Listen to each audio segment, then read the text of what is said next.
The best just got better.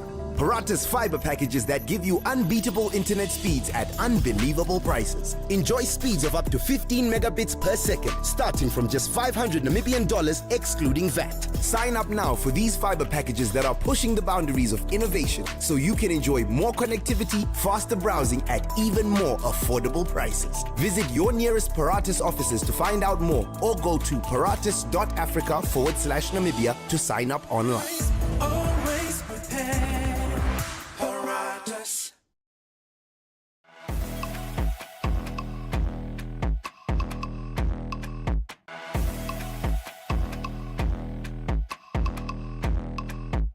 Well, good afternoon, viewers. As you all do know, this is the final day of the BDO Squash Open. We are very excited for the final lineup that we do have.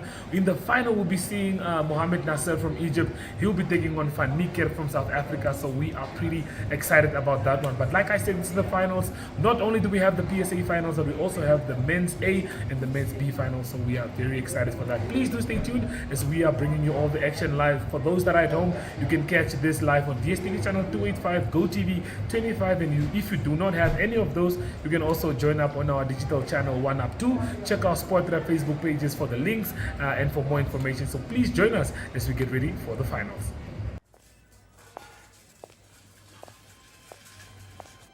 Whatever she decides next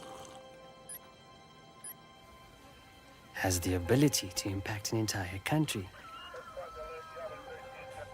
in ways no one could ever imagine.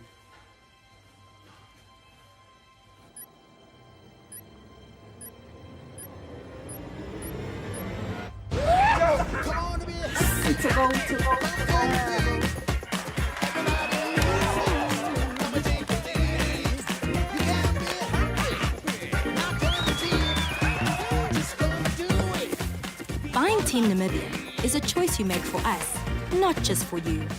Join the 2.5 million strong team that grows stronger with every single Team Namibia purchase.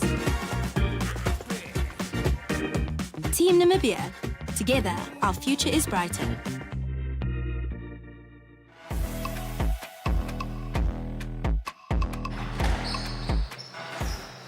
Welcome to the fifth and final day of live squash action, coming to you from the PSA BDO Namibian Open in Windhoek, and it's 1up2.com and Network Media Hub.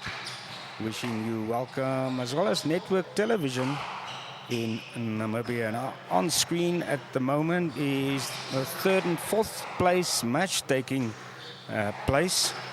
That is in the men's B division of the competition. And there, just a confirmation. That is the PSA final for the prize money of $9,000 US at 6 o'clock. Mohamed Nasser, the Egyptian, will take on South Africa's Dewald van Niekerk. As you see there, first and second seeds for this tournament. And both of them had to play hard to get into that position. Some may have expected it, but it still took a lot of sweat. Still 3 games in the Namibian Open proper on the courts at the moment. In the match on screen, first game 3-all between Van Niekerk and Sillier. The final game in the ladies competition also nearing conclusion. Adri Lambert playing Carla Norkier, 2 games all. The score for Lambert 11-9 and then 9-11. Second game went to Norkier, as well as third one for 11. Lambert, one of the veterans of Namibian squash, pulling the fourth game back 11-7. Also Burger van Niekerk currently playing against Ulrich Etzold still. 1 game each. One game each. First game 11-7 in Van Niekerk's favor. And 9-11 in the favor of Etzel. And they're busy with the third game, 6-8. Etzel with a 2-point lead in that one. Match on screen, 5-all at the moment. They're staying neck in neck. Initially, a very warm and humid day in Windhoek quite a short while ago. But the rain started pouring down, like yesterday. More rain than yesterday. Like I said yesterday, some rain cooling down the hot action coming to you from Windhoek Wanderers. And apart from the main sponsor, BDO Namibia, and of course the man on court at the moment, Charles Hillier, is the managing partner of BDO Namibia.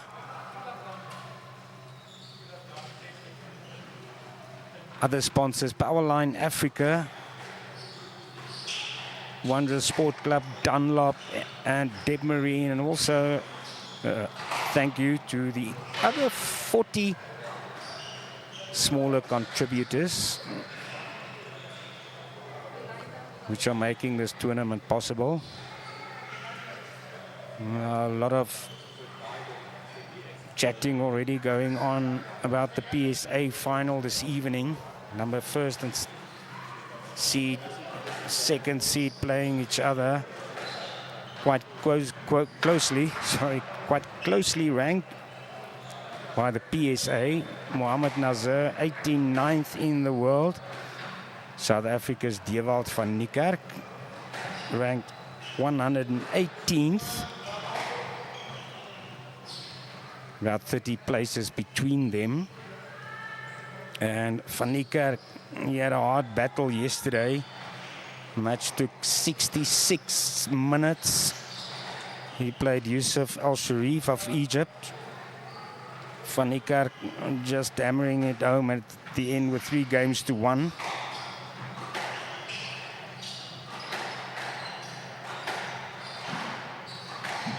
And then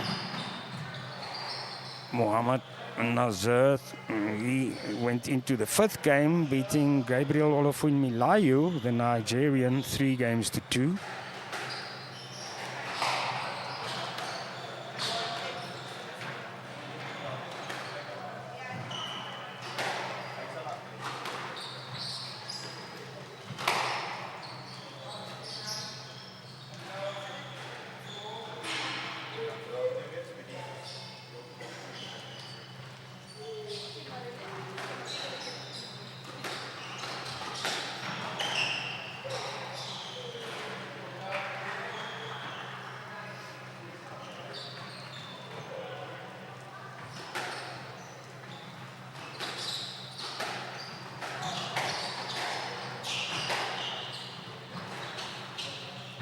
Van Niekerk initially yesterday in the second semi-final, losing the first game to Al Sharif. 7 points to 11, and then he just improved steadily, 11-6, 11-4, 11-2. Al Sharif came off the court twice. First for attention to one of his fingers, later on he went down and had to get attention to the ankle, and there you see the people will still fill up that stand before the finals will start quite shortly. We'll be bringing you the men's B final, men's A final, and to end off a great 5 days of squash, the PSA men's final at the BDO Namibian Open. 11-9, the first game going to Charles Hillier.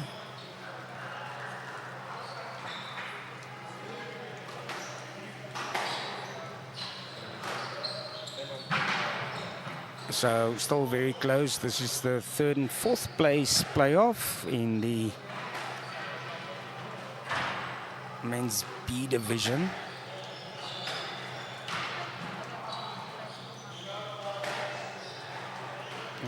From when the men's B division final starts. We will having some international commentary for you. Stick around. And they're off once again, second game. And unfortunately there, Van Niekerk hitting the tin, not very happy with himself.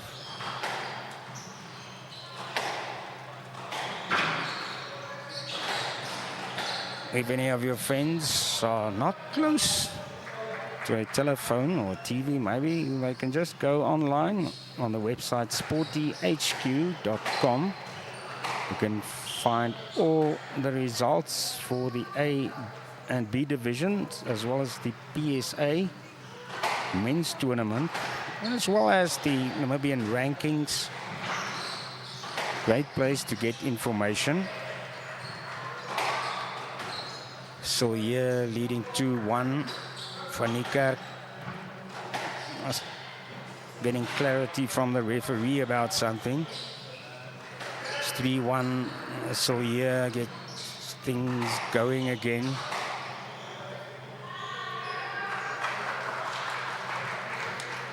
The points coming quite quickly. Some of these men's games in the Namibian Open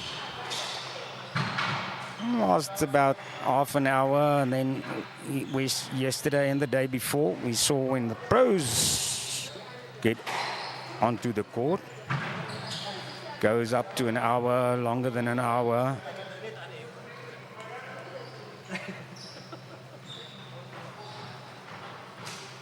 Van Niekerk pulled the point back, winning back the serve.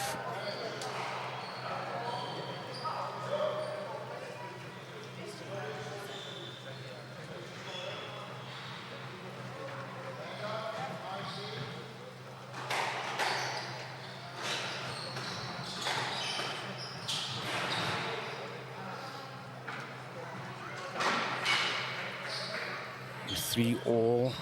This is the live score coming to you via sportyhq.com. Another match started short while ago as well. Also in the A division, Michoba Son playing Callum Lawton, the Zimbabwean. Score there, 8 points all at the moment. Players close together. Either of them looking to win that first game. Ulrich Etzold is 2 games to 1 up against Burger van Niekerk. 2-1. Currently into the 4th game. Etzold leading 9-7. Back to Van Niekerk and Sillier. 5 all now. I told you about the rain. Don't know if you heard it. Thunder. And thunder now over the capital. The more rain. Answering a lot of praise. Van Niekerk shaking the head, not very happy there.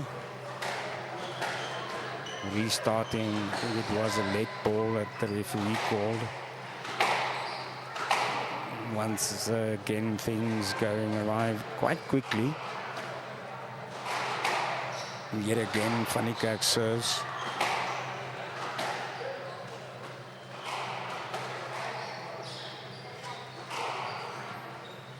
So here now, getting into the lead, 6-5. In front with a 1 point again. He's added another.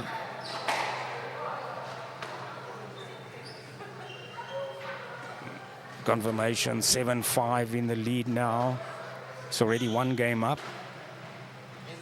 in this 3rd and 4th place playoff in the men's B division.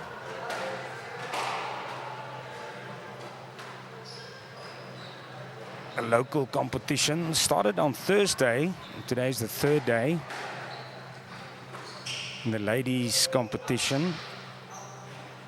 They played 4 rounds. There the champion was already determined yesterday because the 2 Zambian ladies had to return to their home country. Polite Mbari in the end beating Natasha Gwizima 11-7, 11-1, and then adding the third game 11-6. Rest of the ladies still playing on, of course, today. Score currently, that match just completed now.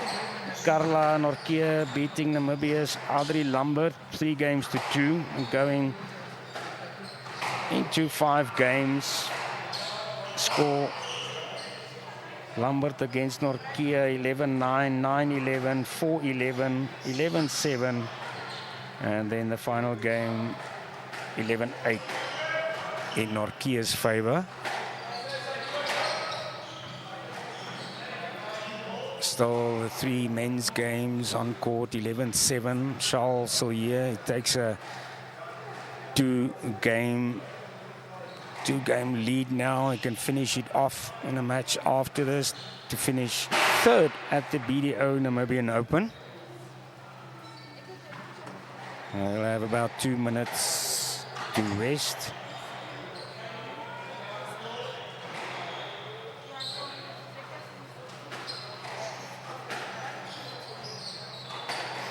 The match between Micho Basson and Callum Lawton is Zimbabwean. Lawton up 1 game, 1 love.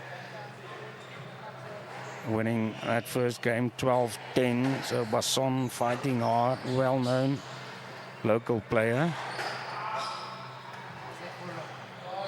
Van Niekerk, Ed Salt, they tied at 2 games all at the moment into the 5th and final game. Van Niekerk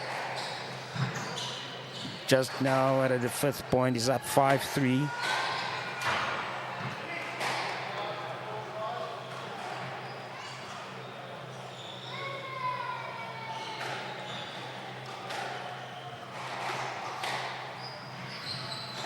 Some more information about the ladies competition.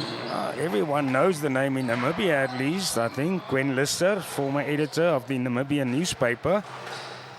She won 3 out of her 4 matches. And lost the 3rd one. With a very small margin, went to 5 games. Pelina Kukamu won 3 of her 4 matches. Vasti Olofse of South Africa, 2 victories. Jacqueline Steenkamp also 2 wins behind her name. And same for Judy Rautenbach. Play continuing in this 3rd and 4th place.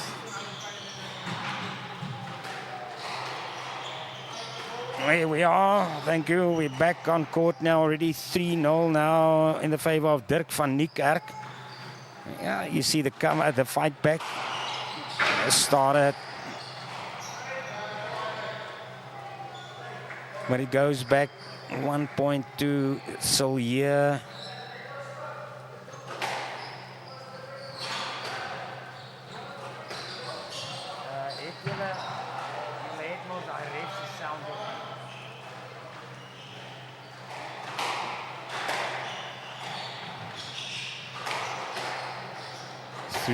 Sillier added another point. Retains the serve, equals at 3 points each.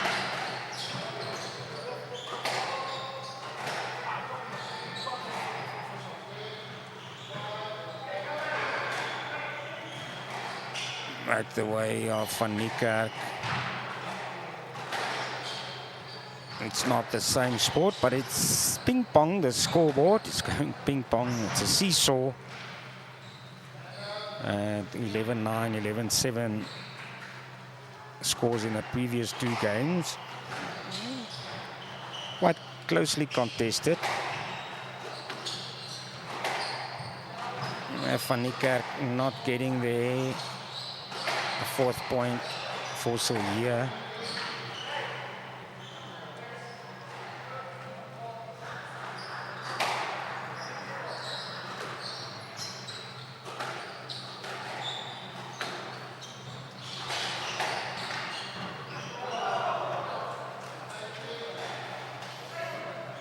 A 6 for supporters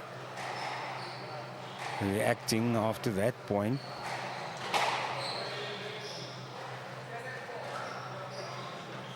Also here on your right, he has to keep up the concentration. Almost a bit of a block there.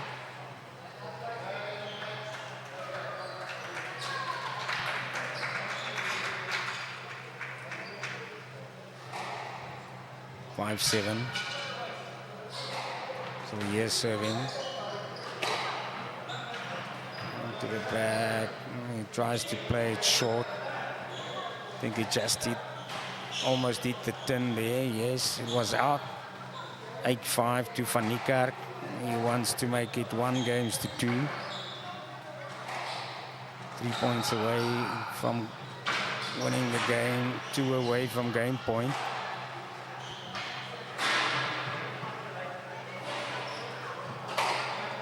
Once again, he's allowing Sillier back into this match. On the other courts, Burger Van Niekerk victorious against Ulrich Etzold in the end.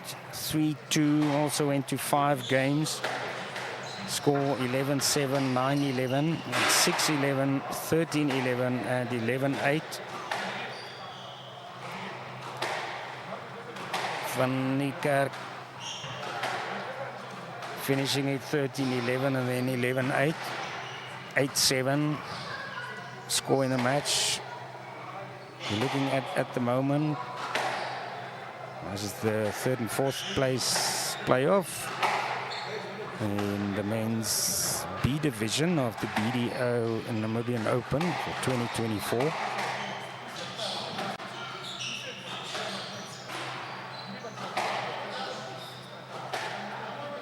In the men's A division match between Nico Basson and Callum Lawton. Lawton up 2 games now, up 2 games, winning the first game 12-10 and then adding a score of 11-8. Charles here won back a couple of points, so completely in it, and adds another one, 9-all. So yeah, he can win this 2 consecutive points. And there it is, all done and dusted. 3 games to know. 11-9, 11-7, and 11-9. Repeat of the first game score. Charles Sillier finishes 3rd in the men's B division at the 2024 BDO Namibian Open.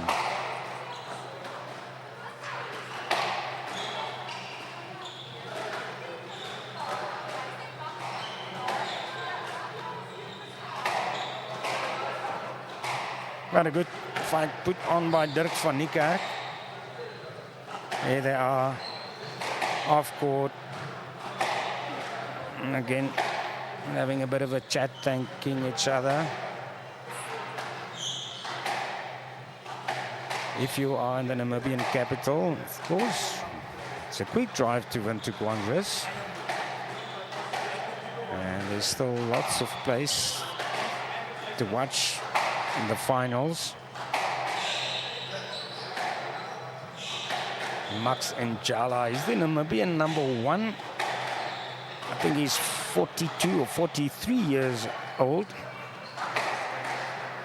On court now against Elvis Ngoza from Zambia. Ngoza leading 4-1.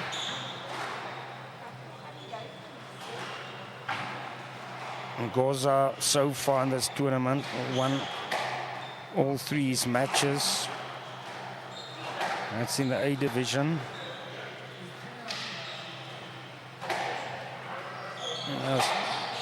Quickly looking down the list for Njala's score. He won twice. He would want to add a third victory. Callum Lawton now 2-0 up against Basson.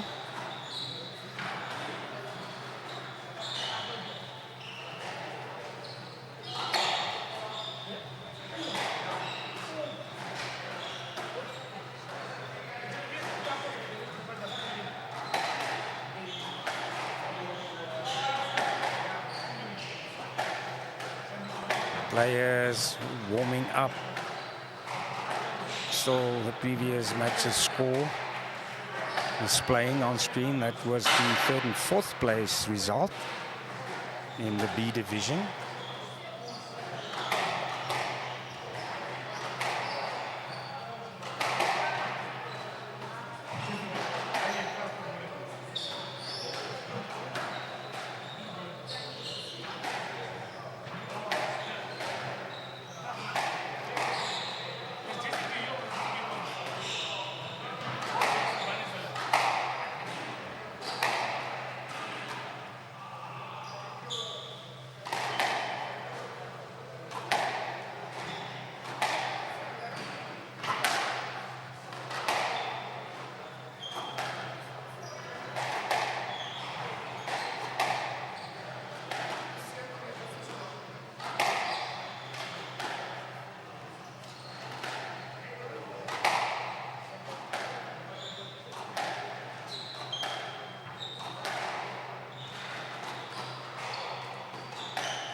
In the meantime, the names came up there. This is the men's B division final at the 2024 BDO Namibian Squash Open. On your right, I think it's the other way around. Andrew Forrest is playing in the white and black. And then he's playing Andre Botha. He's the son of Oom, we say in Afrikaans, Oom, that's uncle. Out of respect, Tini Botha, 75 years old. If he just joined us, I told everyone already. He won a 5-game match earlier today.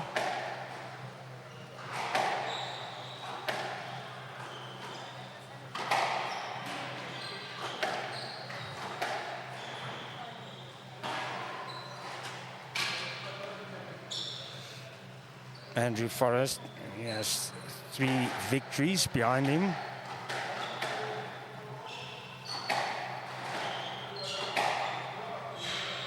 Andre Botha on the winning side twice, according to the look I could have at the earlier results. They're still waiting now for this one to start.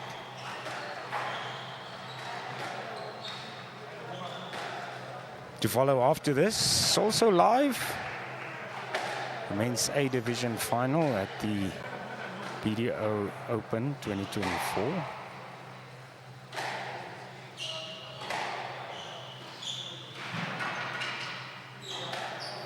Just to tell you, apart from Tini Botha still playing at 75, the current world champion is already 32 years old, Ali Farak, the Egyptian. 534 matches, he won 426 of them.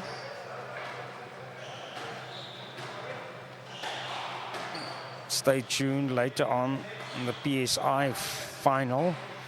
Head-to-head, if one looks at Mohamed Nazir of Egypt and Dewald van Niekerk, these South Africans, 6 years, that's the age difference. Nazir, 21 years old. Van Niekerk, he's 27. Only 1 centimeter, the difference in height. 184, plays 183, South African. Yes, he's the more stocky player, weighs in at 77 kilograms against the 68 of Nasser.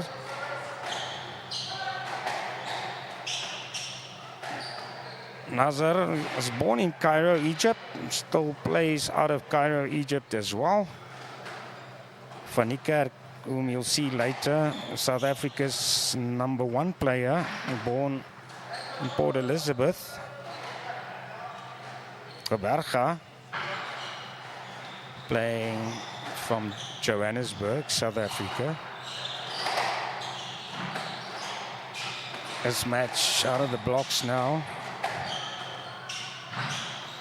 B Division final.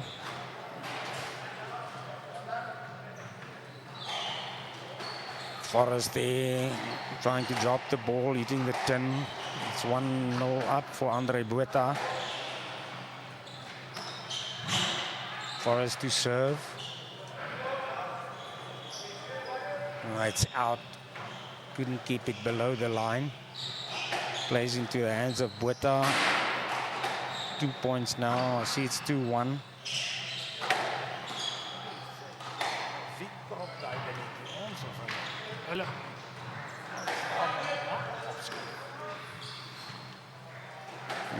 Good drop shot there by Botha. Forrest handing them in the ball. Andrew Forrest, also one of the organizers. These guys really, apart from the hard work before the tournament, late evenings, mostly getting to bed only past midnight. Job well done to all the sponsors, everyone involved with the organization. Play has stepped up from the first PSA competition in Windhoek last year.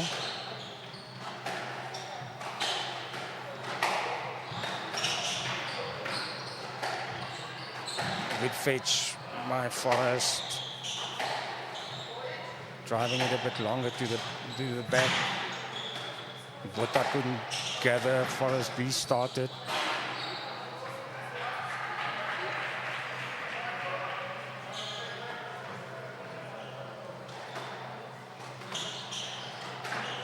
Botha serves from the backhand.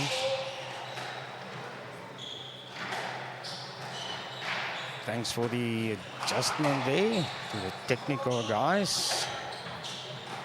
Score visible again now on screen. Botha serves 6-4 in the lead, and then an unforced error.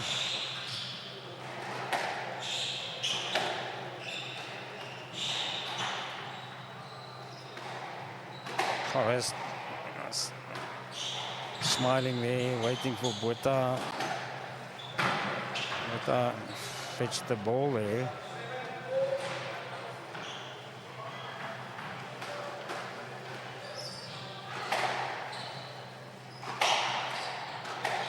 Hard hit by Forrest.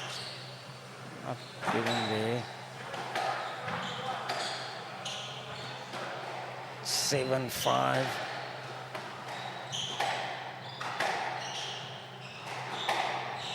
With the play going on other courts as well. But difficult for them to clearly hear the referee. Now they are happy with the information. 7-5, Botha in the lead, 2 points ahead. Forrest this time with a good shot, closing the gap, 6-7.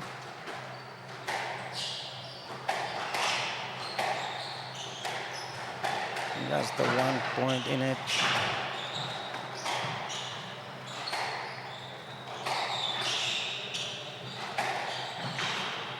Botha cross court. Forrest sticks to the tee, finds the ball. 7-all, evens the scores.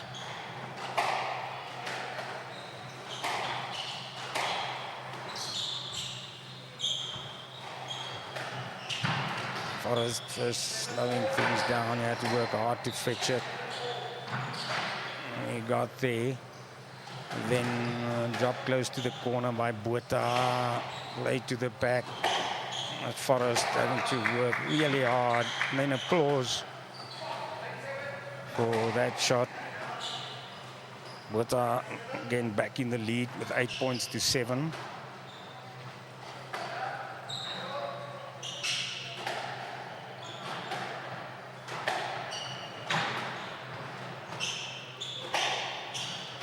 First game still in the BDO Namibian Open Men's B Division. As an update, other matches taking place at the moment. Max Njala is 1 game up against Elvis Ngoza from Zambia. Njala took the first set 11-7. Currently Ngoza clear lead in the second game 10-3. Then Leigu van Rooyen also now on court against the other Zambian, Samuel Kabwe. Close game, Kabwe 8-7 in the lead. And the match also now completed.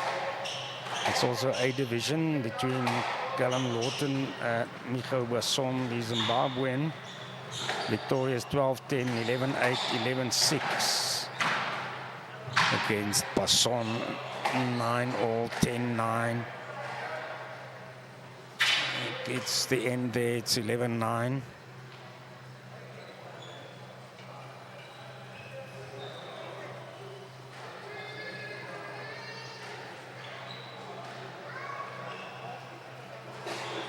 First game going the way of Andrew Forrest.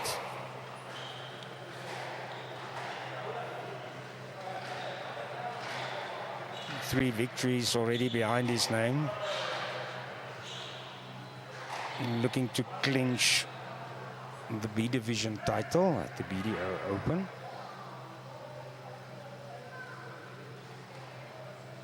Don't go anywhere. Right after this will be the men's A Division final.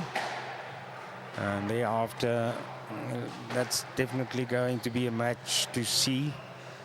PSA BDO Namibian Open final between Mohamed Nazar and Dewald van Niekerk. Like yesterday and the days before, a lot of the Namibian supporters standing behind Dewald van Niekerk from South Africa.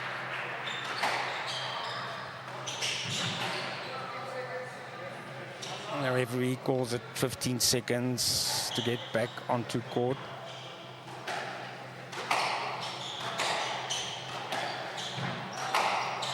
Forrest heading to court, he steps on it now. Botha just behind him.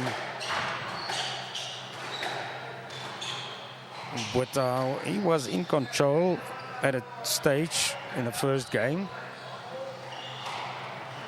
I'm sure he feels a bit unlucky that he wasn't able to pull it off. He's slowing down the pace from the go there. Forrest is going up 1 point.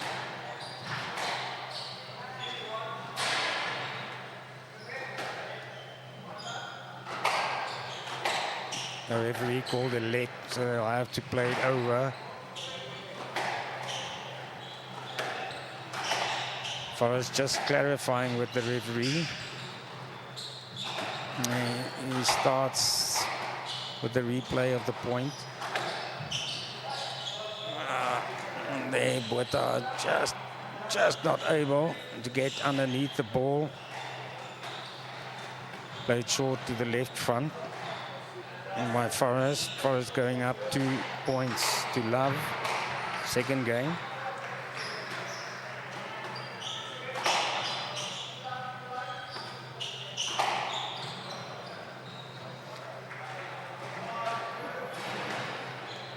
The A Division match off screen. Just an update. Max Njala, Elvis Ngoza, 1 game each.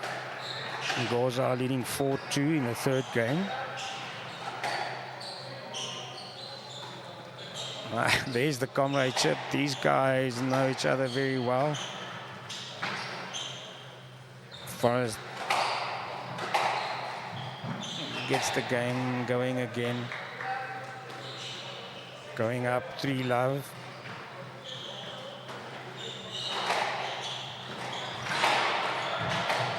Played from the wall, a good shot by Botha.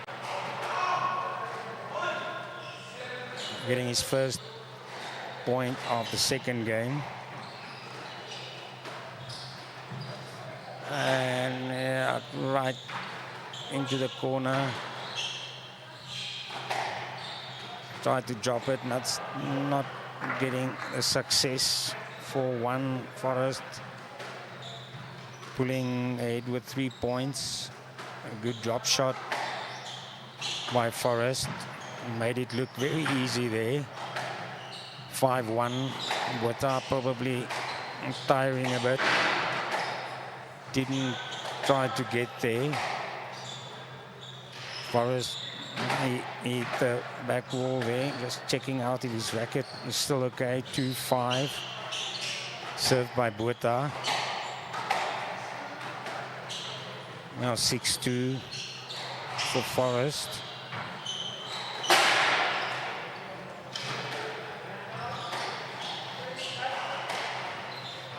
Botha switching Forest is forehand, a drop shot first by Forest, and then he drives hard to the back, showing his skills. Going 7-2 ahead now of Botha.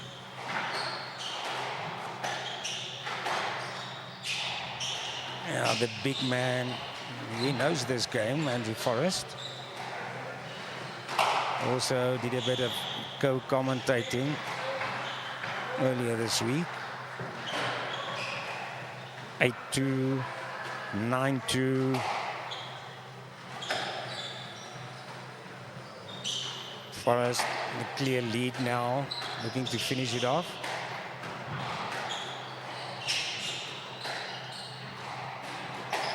And then hitting the tin, Forrest. Another chance for Botha, 3-9. Whoa, and you hear the whoa there from the side. Bit of luck maybe in that shot. Forrest, he gathered it right to the left wall. Slower shot, dropping short, way in front, far away from Botha. 10-3 back. Back now with Botha. 4-10. Closing the gap to 10. And then again, Forrest simply with more clever play, finishing off at 11-4. Asking the questions from Botha, sending Botha to the front, and then simply putting in the driving shot to the back. Another match started in the meantime. Christoph Knutzer against talent Jambo. He's from Zimbabwe. 8-7, slight lead in the first game for Jambo. Third game between Njala and Goza. Goza still leading 9-6. And then one. Oh, no, it's Samuel Kabwe, the Zambian. He went 2 games up now against Lehigu van Rooyen. 11-7, the second game, he took that, 11-3. Men's B finalists, and guys just taking a short breather. And the way things looked in the previous game, I don't think this will necessarily go into a fourth game, unless there's a big fight back from Andre Botha. Forrest taking control in the second game. Botha is back first.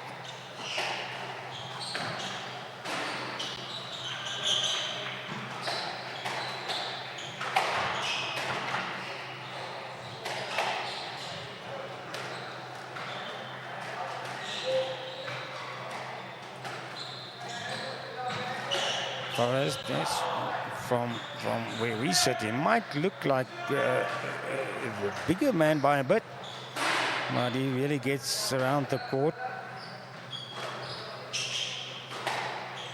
One love up for Botha in the third game. Seems there Forrest meeting the tin now. Botha adding a second point, serving, and then another unforced error. Forrest just swiping sweat off his hand, looking at the racket.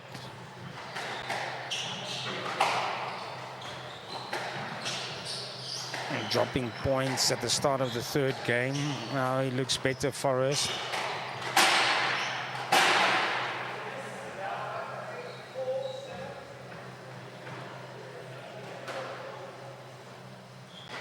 Forrest getting his first point, back into it at 1-3.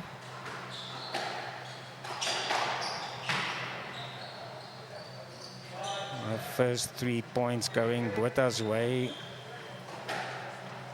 mainly because of errors by Andrew Forrest. Forrest, good shot into the corner, this time driven by Botha. Forrest has no answer.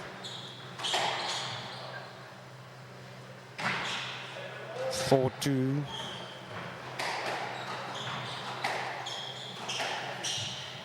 Forrest is playing into the corner as well.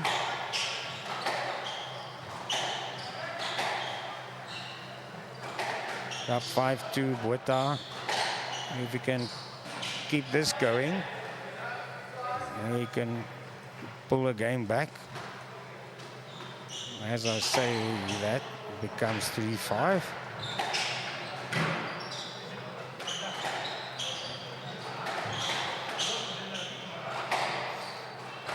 In the third game now, Forrest also looking a bit more tired than in the first 2 games. 4-6. Forrest closing in.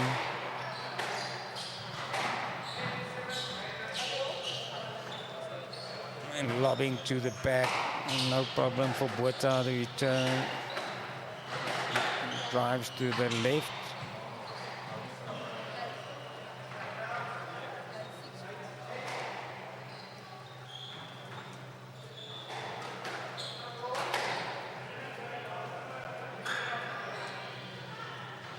Forrest having a bit of a rest and a smile. It's cleared up by the referee.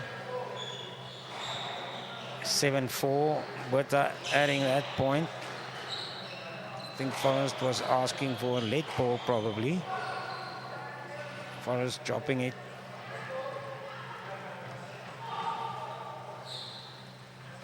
Not hitting the spot there. Botha up with another point.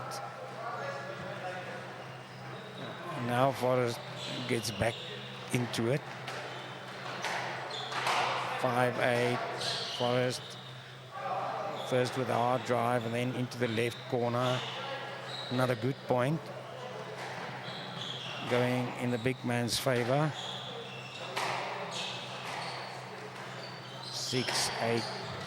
Forrest, it's actually good in the way he changes pace the whole time.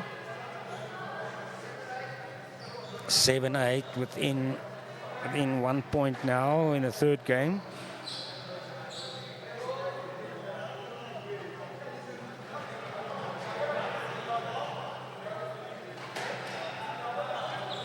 Forrest with the restart. Botha error right from the start. Couldn't pick it up.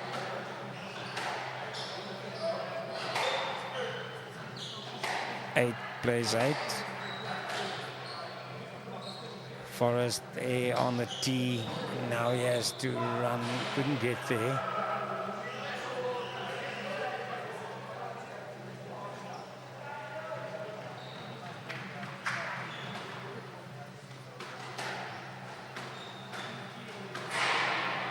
A 1-2 point lead now for Forrest. 10-8. We are on match ball. And yes, he does a tiny bit of a fist pump. Arms in the air. Botha congratulates him. Andrew Forrest, he is the B Division men's champion at the BDO Namibian Open for 2024. Well-deserved victory. Puerta fighting hard in the first and the last games, and going down quicker in the second. 9-11,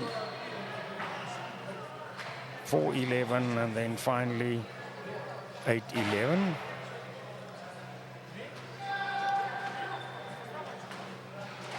Up next will be the A Division final in the BDO Namibian Men's Open for this year. We'll be taking a very short break. We'll be back with you shortly.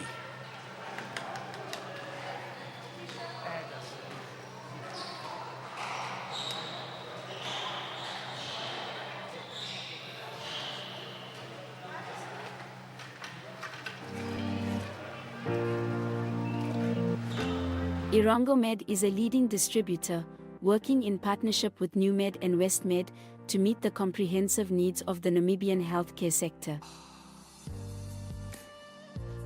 As a partner pursuing sustainable global healthcare, we offer industry-leading medical solutions through our key focus areas, which include pharmaceuticals, orthopedics, ophthalmology, surgical devices and capital equipment, as well as a well-established scientific laboratory division.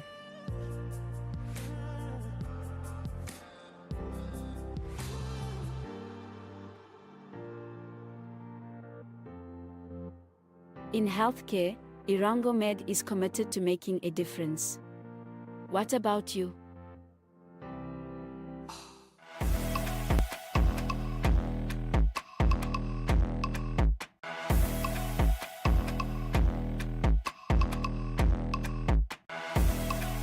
Joined by Andrew, he's taking on Archie in the men's B final. How excited are you for this one? He says he's ready for you on court. This one has actually been coming since the draws came out that we were in the same draw. So we did have a few comments saying that we'll see each other in the final. No excuses. So looking forward to it. Okay, well, preparations was getting ready for this one. How's the body feeling and how excited are you for this final? Body's feeling a bit down. We've had a long week, us as organisers as well. But otherwise feeling fresh. My previous games are in my benefit. They didn't go on too long. So body's feeling fresh, legs are fresh. So just need to get the mind right. Okay, you know, I had the same conversation with Steven before. It's amazing how you guys can be part of the organizing, get ready for the tournament, play, and then continue organizing. Just tell me, how tough of a toll does that take on one end? How easily do you guys cover and get ready for matches? To be honest, it's been difficult. Stephen has mentioned as well, it's been a really, really tough week for us as organisers. The late nights, all the preparation that we've had to do just before the event. So this has been coming on for the last 2 weeks, getting prep, everything's in the right place. For the squash side, I'm lucky that when it comes to matches and that kind of, I can switch off from anything. If it's business or organising the tournament, I switch off really well from that and focus directly on what I have to do in the matches. But like organising the event, anything can happen. You do get mentally fatigued, so your brain could jump around a little during matches. But otherwise, right now I'm feeling fresh. Last night we finished early, so got a good night's rest in. So we're good to go. Okay, well, before I do let you leave, some nice weather we have out here. The last day of the BDO Squash Open. Just tell me, as an organizer, being part of the whole planning event, how do you feel about the turnout that we did have at the squash tournament and the level of competition that we did see in this year's tournament? This has been an absolutely amazing week of squash. For the local guys, the international guys that have come, we've spoken to them as well. They are over the moon with our hospitality and the way we treat the players, the international players that have come. A lot of players have said that other tournaments they go to, they don't get this kind of hospitality, and that's us as Namibians. We like to treat our guests with the utmost respect and also give them the best time they can in Namibia. Well said. Well, Andrew, good luck with your final match, and we'll see you after the game. Thanks a lot.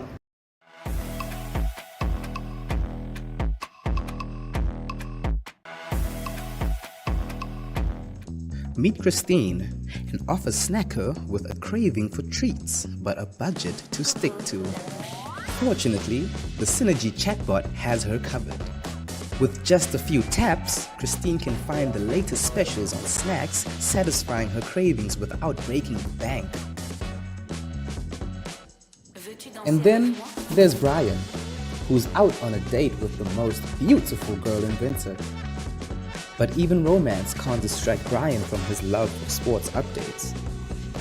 Luckily, the Synergy chatbot keeps him in the loop so he can stay connected while enjoying his evening. Finally, there's Henriette, who loves to stay informed with the latest news. Unlike other boomers, Henriette knows that she can conveniently access daily newspapers via the Synergy chatbot. Whether it's snacks, sports, or news, the Synergy chatbot has something for everyone.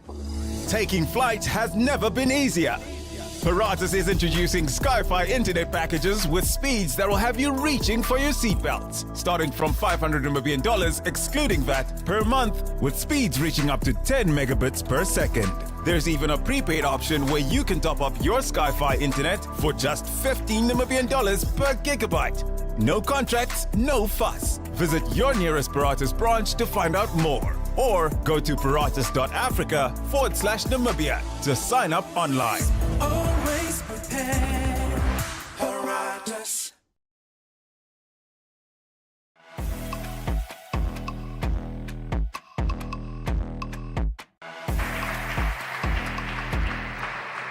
Welcome back. In a couple of minutes, we'll see the start of the BDO Namibian Men's A Division final. One of the finalists already on court waiting for his opponent. Just to update you, the ladies winner for this year, Zambia's Polite Mbare. She finished off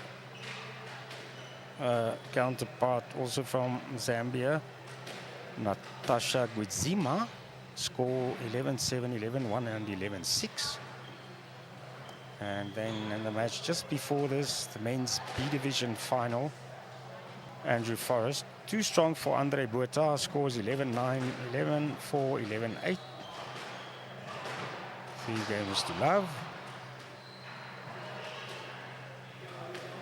There might be a chance that we'll see this A final going into more than the minimum of 3 games.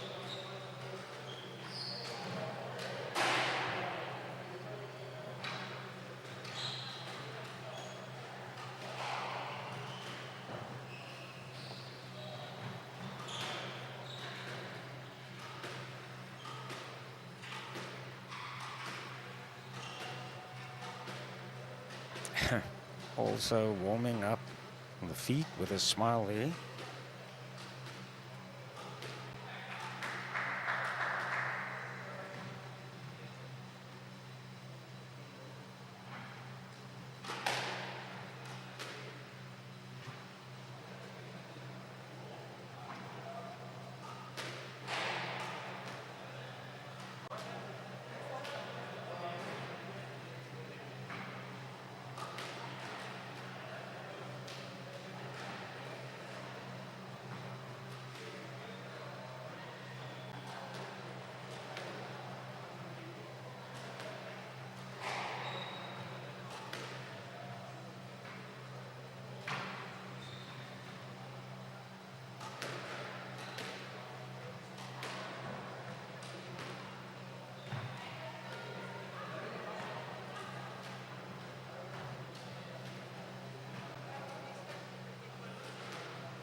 This match actually only scheduled to start at 5 o'clock on court with the Nigerian player Ayomide Oladipupo is having a bit of a stretch, and now his opponent on court as well, starting with his warm-up.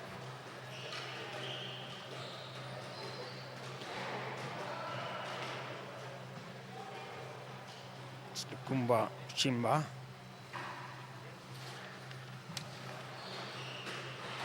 Other games still in progress.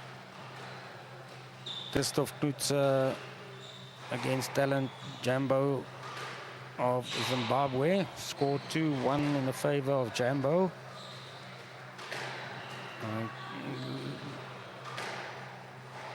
To start still with the fourth game. First game went to Knutze 12-10. Then Jambo coming back with 11-6 and 11-5. Jambo also now 2 points up. And then a match between Max Njala and Elvis Ngoza is also from Zambia into the fifth and final game.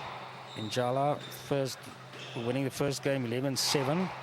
Ngoza, he came back with 11-3 and then an 11-9 before the fight back by Njala, taking the fourth game 11 points to 9.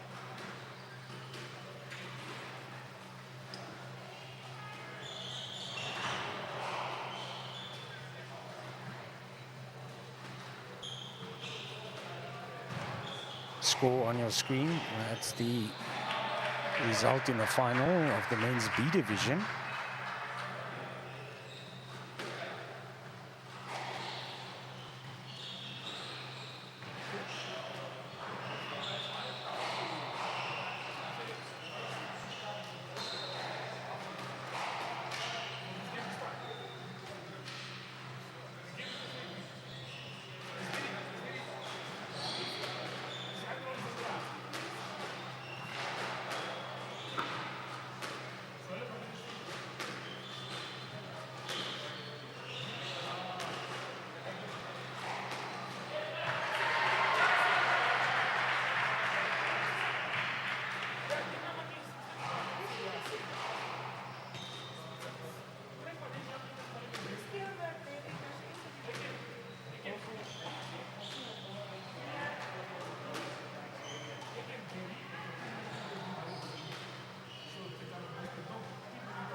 Okay, let's see a shot of March. I can get them now.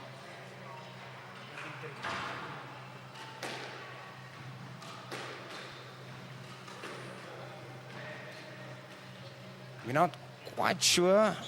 Seems this much good start. 22, maybe a bit later. Before that, Ryan Munangu, a short while ago, spoke to organizer Stephen Berry. Let's look at that interview.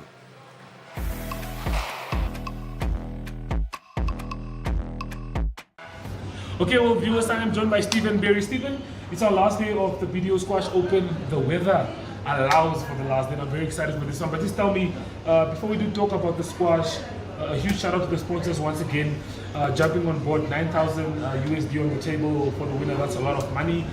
You've been part of the organizing. You've been playing yourself. But just tell me, how happy are you about this year's historic event?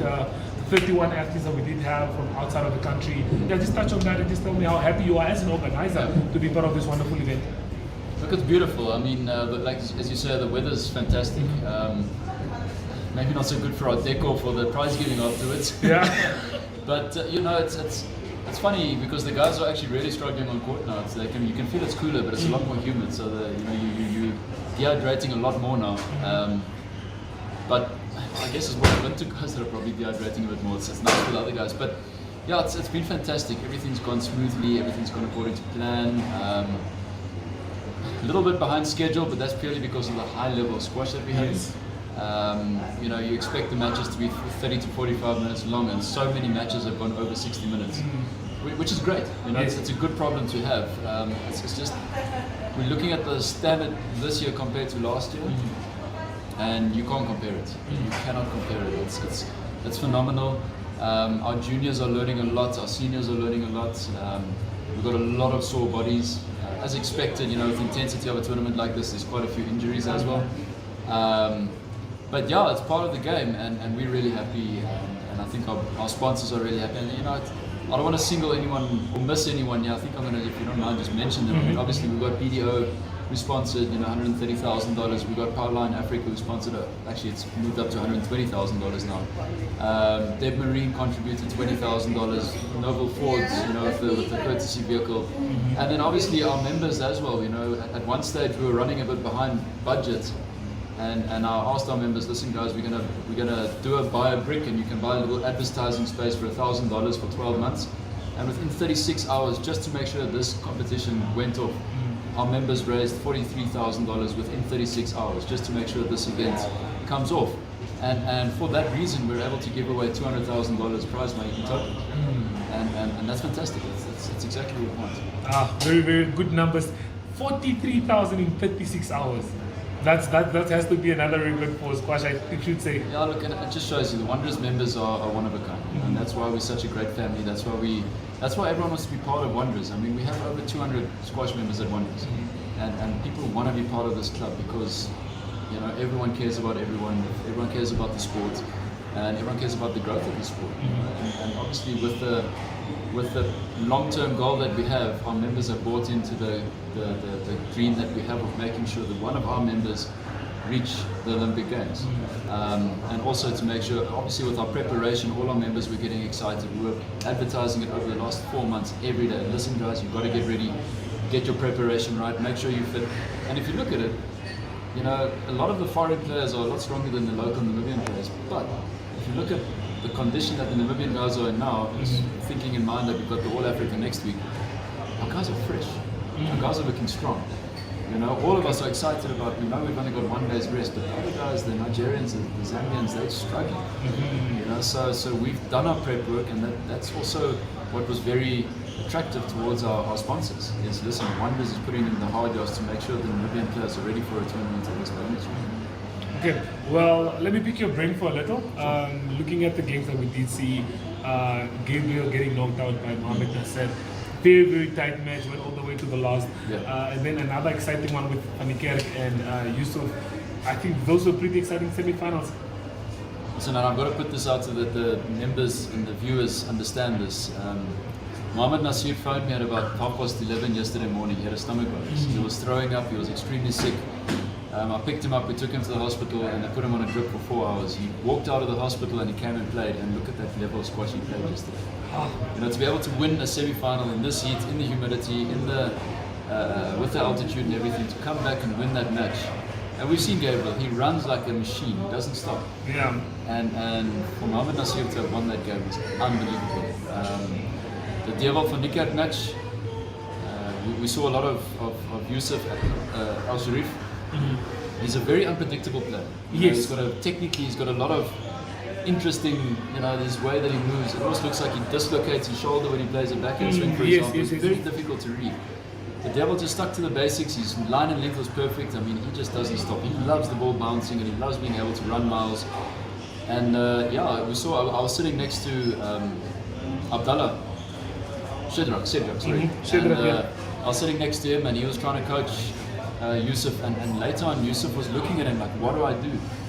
And Shedrak was, I don't know what to tell you, Devil's just too good. Devil was just so perfect, so accurate, and I can't wait for this final because both players have got, Mohamed Nasser has got a lot of flair, a lot of experience. He's been playing at a higher level of tournaments than Dewald recently, I mean being ranked in the top 8 already. But he is younger, and Dewald is getting coached by one of the best squash players ever in Nick Matthew. So it's going to be interesting. I can't call this. You can't call it because look, one thing I noticed yesterday is Van Niekerk has a lot of endurance, and then towards the later stages of the game, you could see that Yusuf's legs were running away from him, and that gave Van Niekerk a hold of the match. But looking at the other finals that we do have, we do not only have the PSA, we have the men's A and the men's B. Just tell us a bit about the competition that we do have in those two finals. Yeah, I mean, okay, the ladies' final had to take place earlier with the two Zimbabwean ladies. Unfortunately, I missed that because it was at the same time as me playing. But yeah, the men's B is going to be fun because it's one of those where the teacher becomes the student becomes the teacher kind of thing, where Archie is the one that kind of was very instrumental in Forrest becoming the squash player that he did become. I mean, he was number one in Namibia for many years. They both got exceptional squash brains. They read a game well. They know what to do. Great squash players, great squash brains. You know, so I'm very excited to see what happens there. I think Andrew will probably edge it. He's got a bit of youth on his side. He obviously does have that injury that he's recovered from, but I think Andrew might just have a little bit more skill there. I can't remember who's in the men's A finals. Lukumba from Zambia against the gentleman, I think it's Aimide from Nigeria. It's going to be fun because Lukumba played the finals last year. He lost to Farouk from Nigeria. But yeah, his opponent is someone that runs a lot. It's again, with all the Nigerians, they run and run and run. I mean, they train 4 or 5 hours a day. Lukumba is he runs a lot, but he's also got a little bit of something different about his game. You know, he's got a little bit of trick shots and a bit of flair. But I think his legs might burn a little bit because he had a tough one against Max. They played semi-finals today, Max and Jala, and Max was up. It was 2-all. Max was up 10-8. Almost took that match, and Aimide was broken. He had nothing left in the tank.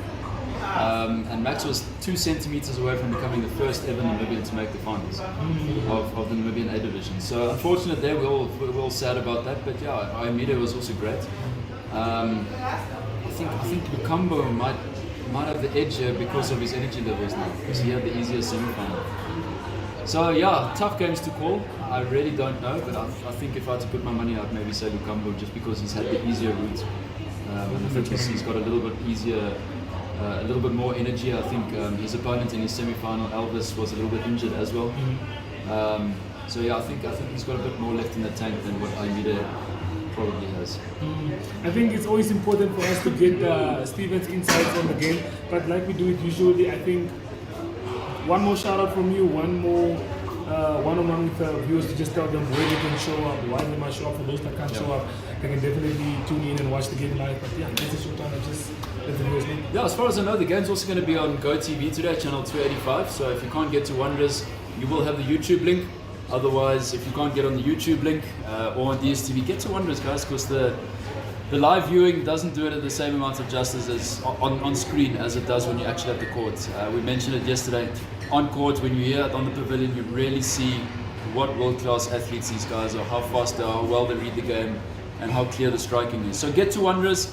You don't want to get here too late and not have a spot in the pavilion, so get here nice and early. The beer's cold, the Jägermeister's cold, the brandy's cold, lots of ice, and get yourself a spot in the pavilion.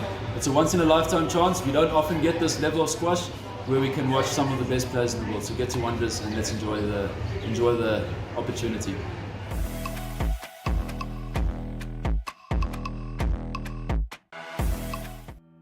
Neo Paints is proud to call Namibia home.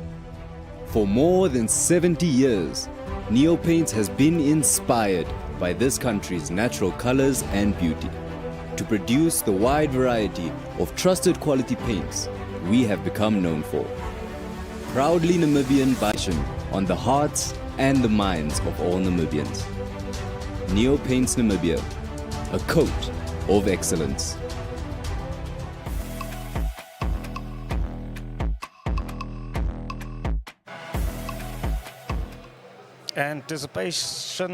Anticipation. Apologies.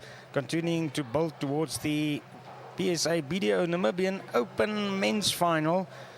The first shot set to be fired off at 6 o'clock this evening. Mohamed Nazir from Egypt, he will play the South African Dewald van Niekerk. South Africa's #1, that is. We'll be bringing you that live later as well. Currently waiting for the men's A final to start. On screen is the Nigerian Oladipupo Ayomide. He initially started in the first round of the PSA competition. Eliminated first round by Egypt's Farouk Suleiman, 3-1. His opponent, not back on court yet, will be Lukumba Muchimba. He's from Zambia. And then just the results previously. This is in the match for the 7th position in the men's A division. The Zimbabwean talent Jambo, he ended on top at the end, 3-1, beating Christoph Knutzer. Knutzer getting the first game 12-10, and then 3 games in a row by Jambo, 11-6, 11-5 and 11-4 to clinch it in the playoff for the 5th and 6th place. Here's another Zambian, Manda Shilambwe, winning 3-0 there against the South African Jonathan Just. Scores 15-13, tie break in the first game. Very close. And then 11-5 and 11-0 in the second 2 games. So Shilambwe, he ends 5th. And then also just completed a short while ago is the 3rd and 4th place playoff in the men's A competition. Went all the way to 5 games. Elvis Ngoza beating Namibia's #1 Max Njala. Njala taking the first game 11-7. Then Ngoza 11-3, 11-9 before Njala got another one, 11-9. Ngoza finishing off 11-8. And there's the picture before the start of this A final being taken. Stands are very quiet already.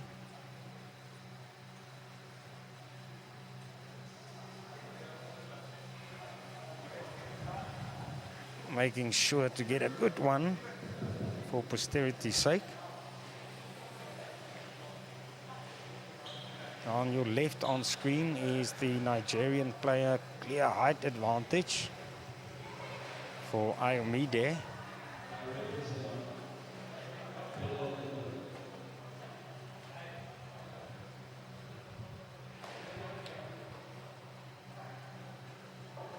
Ayomide ranked 254th in the world, among the top 300 players.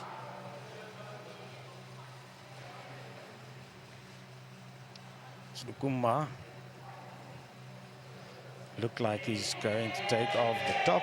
Not quite yet. Ayomide waving to the supporters. He's got a big smile, this man. I just shook his hand a short while ago.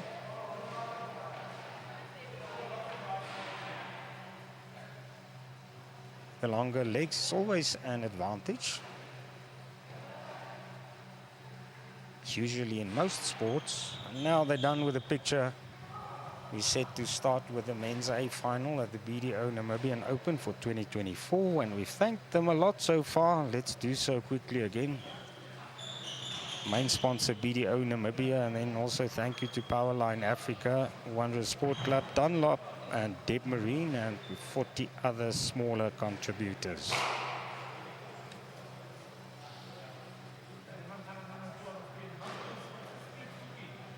Chimba there driving hard.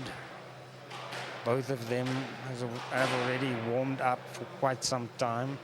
According to the rules, they have 5 minutes only each for the warm-up. Practicing the drop shot. Now Ayomide is back on court, all ready to start.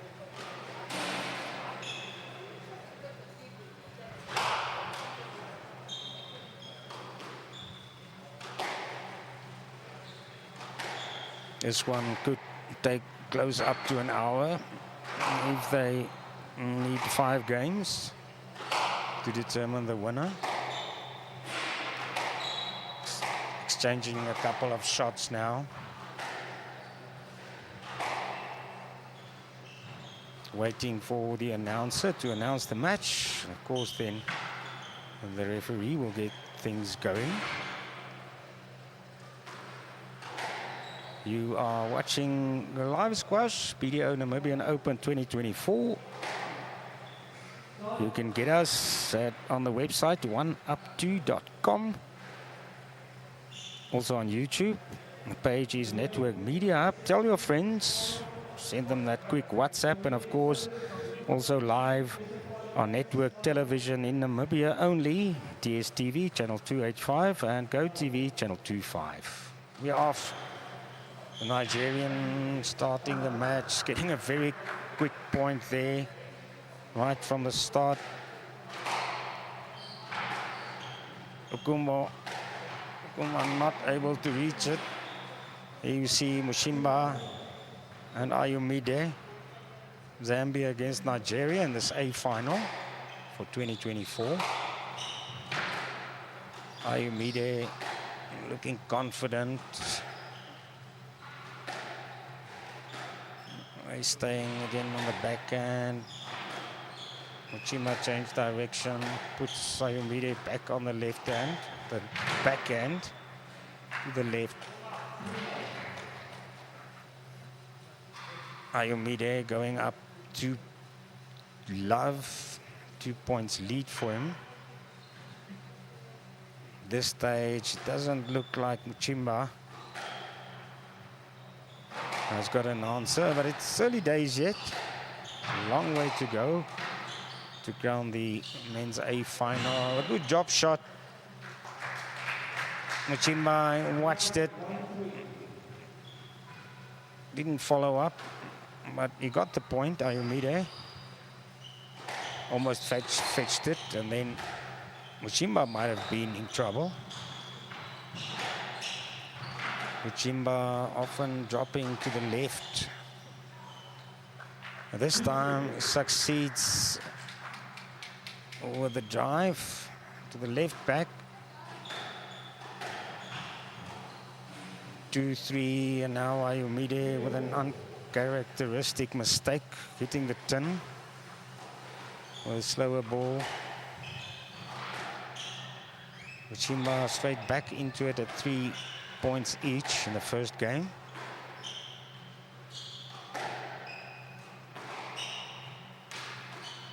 Ayomide, they're playing a driving shot after a couple of lobs. 4-3, takes the lead again with just a single point.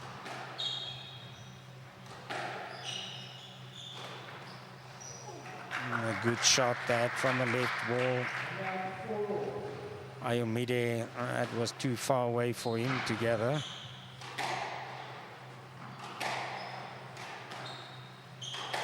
So Muchimba really showing how he can play after not being able to return the first serve in this match. Right back into it.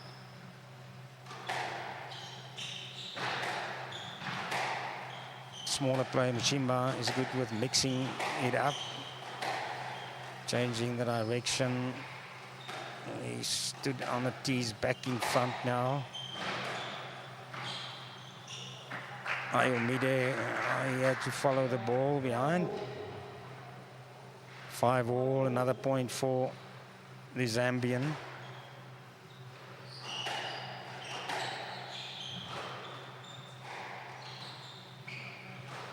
It's a good A final we're looking at.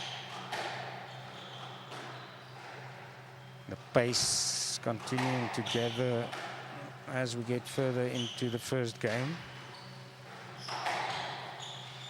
Hard drive, but Muchimba is aware. Good awareness. Both of the players so far. Still much cooler now in Windhoek than earlier this morning, early afternoon. Had a bit of rain. Cool wind blowing now, 6-5.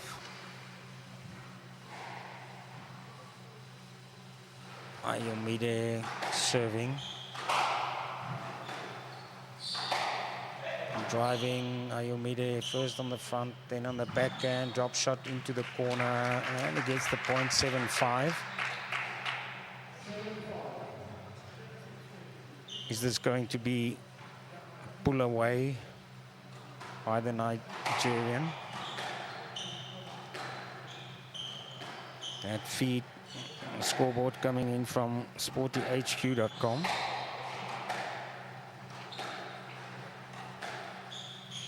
Nice sport website, however, a bit of a problem with the little flags.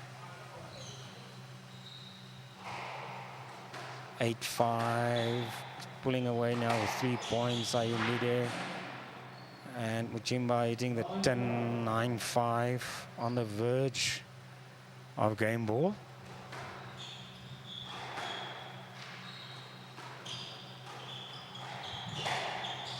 And he sending the ball out to right back. Muchimba, he was expecting it on the left side of court, miles away. Ayomide really starting to show some class now. Clearly pulling away, 10-5. Good drop shot. Muchimba sticking to the line. He's making Ayomide work for this one. And then with the volley but gathered by Muchimba.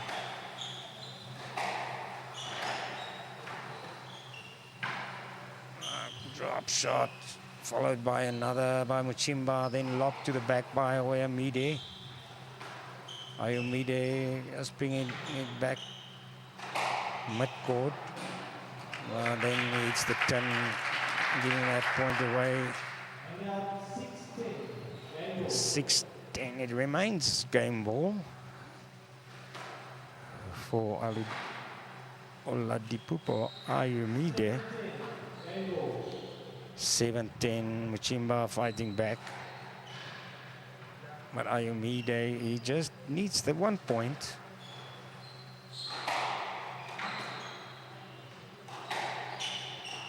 Driving on the backhand, fetching well. Ayomide, those long legs helping him out. Good shot. Played into the corner, finishes it off for Ayomide. 11-7. 11-7. His first game of the men's A final at the BDO Namibian Open for 2024. And you will see then when the PSA final takes place at 6 o'clock, those seats will be packed. JP Brits from South Africa. He has got the microphone in hand. He's referee-in-chief, head referee for this tournament. To his right, he's the Namibian Stephen Berry of the NSA. Chief organizer, leading the organizing committee.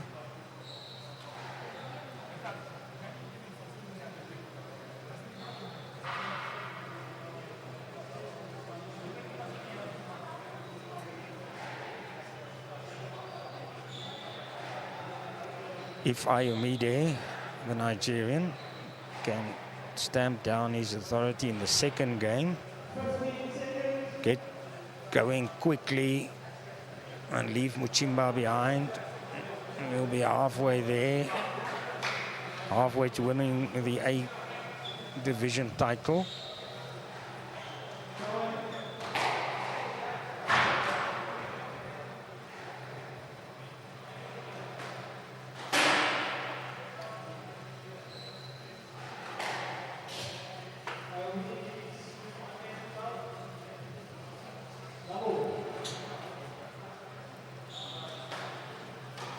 One game to know.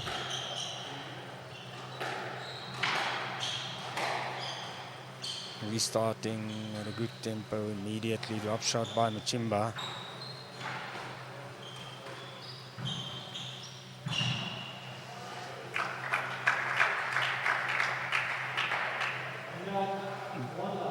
Just not able to place that drop shot correctly. Muchimba going up with a 1 point. It's up to him to get back into the safe final.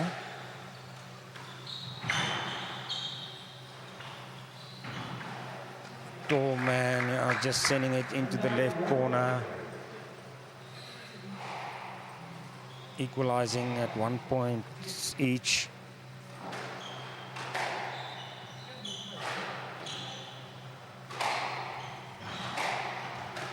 Muchimba at times able to make Ayomide work hard for it. The taller player, the Nigerian, at times looks almost like he's practicing. Good drop shot by Muchimba, sending the volley back.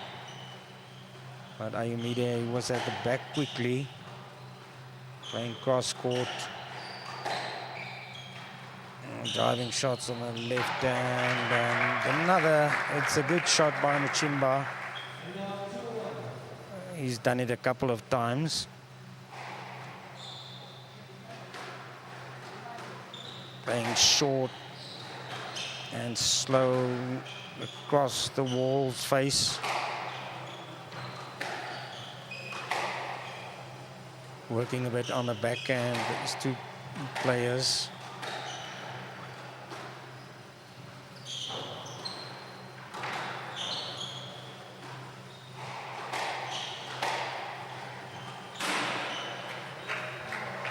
Ayomide had to fetch it behind him.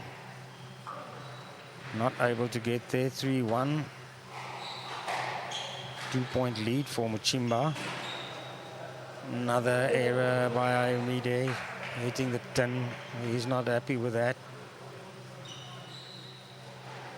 4-1.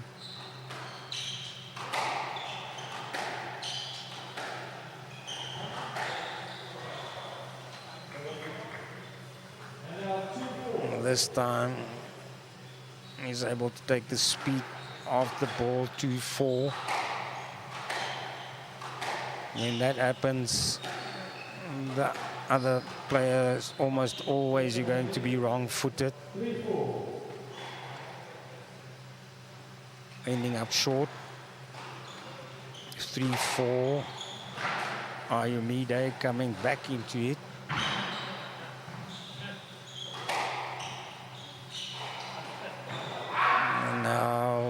It's Muchimba hitting the tin for a bit of a shout there from Lukumba Muchimba.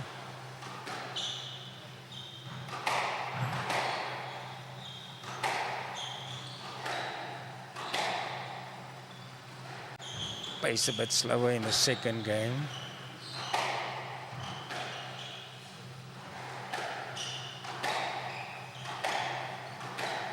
Muchimba is in front on the tee, sending Ayomide to the front, but the tall man gets back quickly, fast.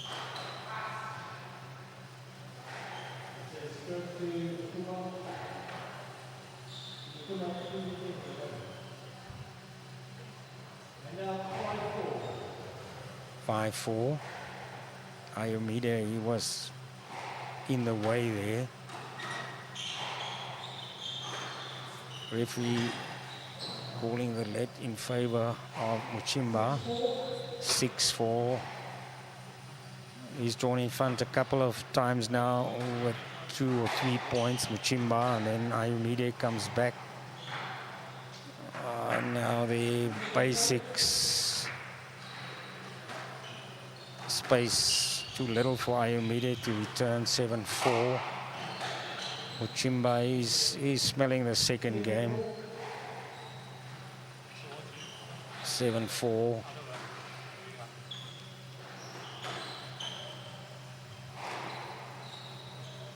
Zambian looking to make it 2-1. A drop shot by Ayumide, but Muchimba is alert to it. In the end, the Nigerian catches him out 5-7.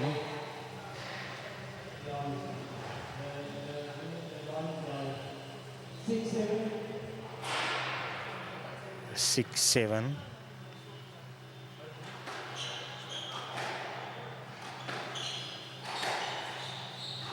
Muchimba losing the advantage here.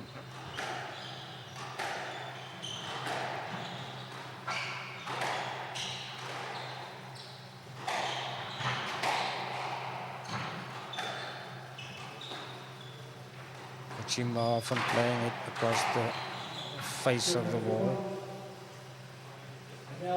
7-all. Right, still.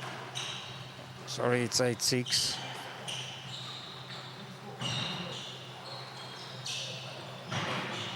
Excellent play now by Muchimba. He's keeping Ayumide to the front of the court, then sending him back.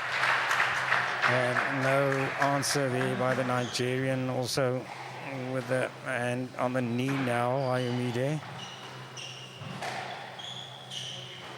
Half a drop shot and cross court. Ayumide playing a drop shot. Muchimba, he lobbed back, and then a mistake by the Zambian. 7-9. It's a couple of times now in the second game. He's allowed Ayumide back into it. He probably would not be very happy with that.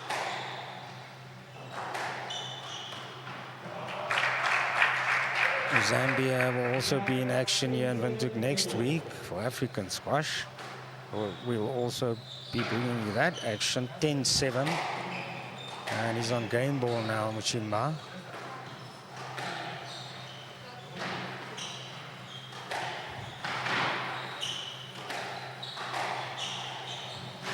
Ayumide is still matching him shot for shot.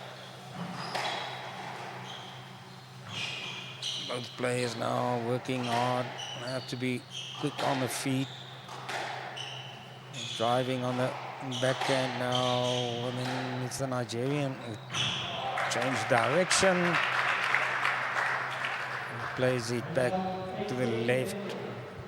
8-10. Wins back 1 point. Serves now, Ayumide.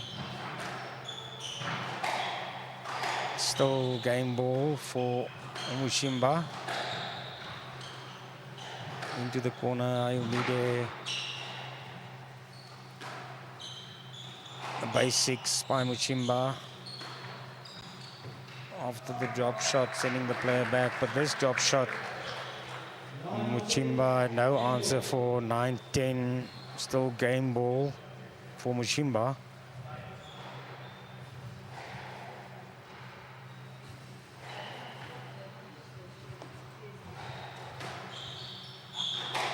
Muchimba will have to finish off now if he doesn't want to go into a tiebreaker.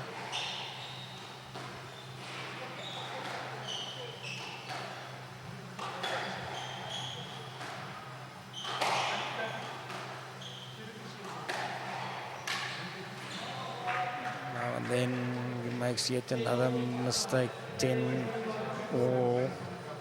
10-all. Remember, there must be a 2-point advantage, 2-point difference to take a game. Muchimba will be very unhappy because Ayumide had to come from behind in this game. Both players at times with unforced errors. Almost nicked completely into the corner, and then he holds it. Said Mushimba now. 11-10 now. The game ball goes the way of Ayumide.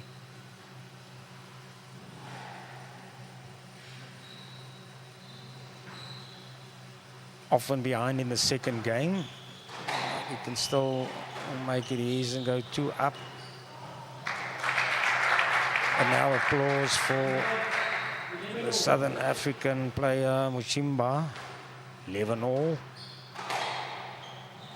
We'll go back on match ball after this. Sorry, not match ball, of course, game ball. Apologies. Keeping it high for a couple of shots.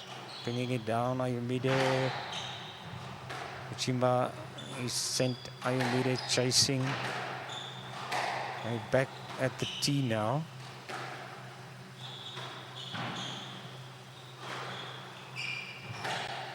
Scored. Oh, and then Ayumide drives hard, but he hits the tin. We asked the question, who will get the game ball? It goes Muchimba's way. That game ball, I think 2 or 3 times at least in this game. A drop shot by Ayumide and returned by Muchimba. Not successful. Ayumide, he draws it level once again, 12-all. This will now have to go to 14 points. Just fetched by Ayumide.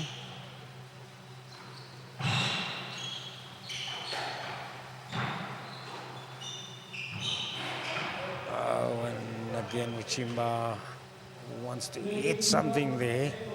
Another basic error. Ayumide, another game ball for him. Muchimba definitely looking much better in the second game compared to the first.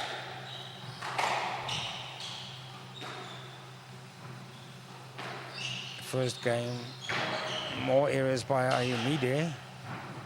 Skip Mushimba in the game. Zambian playing better. Second game, getting good points. Longer rally. 14-12. It was Muchimba hitting the tin there. 14-12. Finally, the second game going the way of Oladipupo Ayumide from Nigeria. But he had to fight hard for this one, taking it 14-12. And we're definitely going to see a fight back from Olukumba Muchimba. And obviously in the third game, Ayumide will try to just close it down, build up a solid lead, and then finish things off.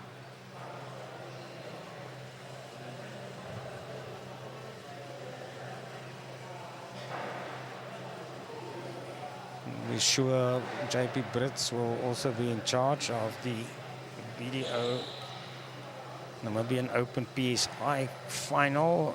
Don't go anywhere, that's going to be a great one. And you'll see much more pace between Mohamed Nazar and Dewald van Niekerk. Nazar especially, he changes the tempo and direction very, very quickly. He's not a player sticking to the same length for very long before testing his opponent. He's 89th in the world, remember that. First seed, the South African second seed for the tournament. And Dewald van Niekerk with a victory here in Windhoek will obviously try to move up from his 118th place in the PSA rankings. Ready to start with the third game.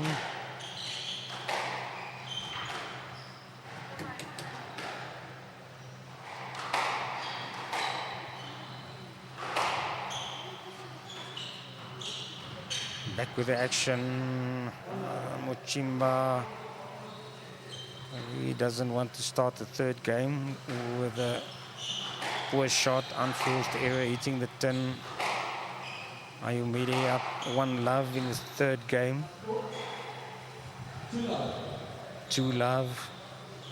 Like I said, this is what he wants to do. Wants to build up a quick and clear lead to win this A division.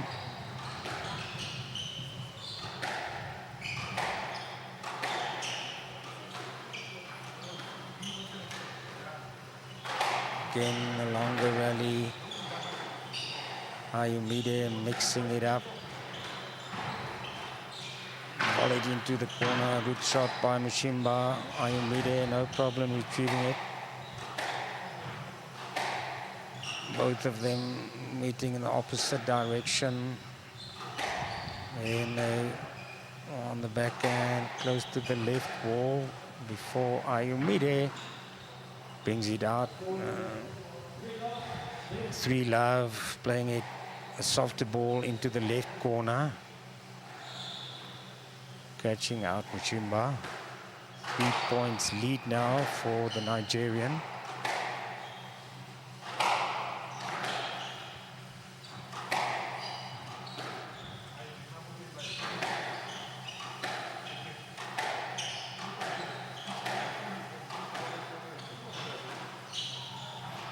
Players back to the tee.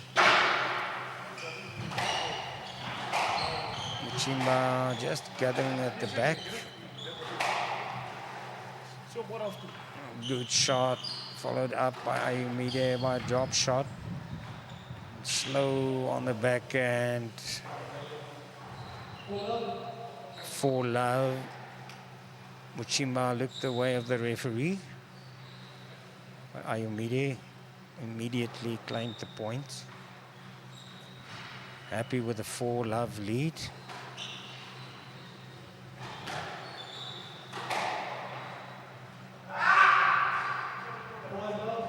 It's been 5 days of squash. And Ayumide definitely doesn't want to drag things out unnecessarily. Definitely looking to finish with a flurry here. Up 5-love. It works up to Muchimba.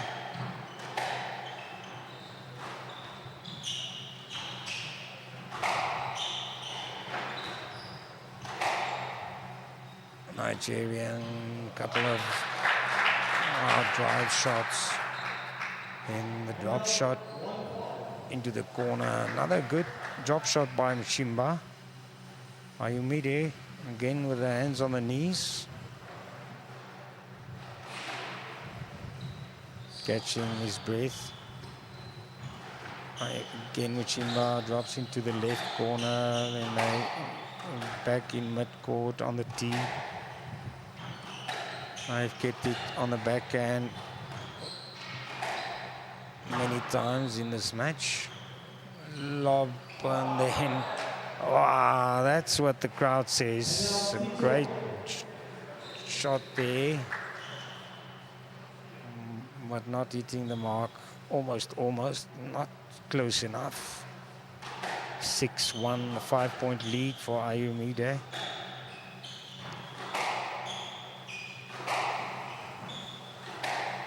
It was 5-0 up.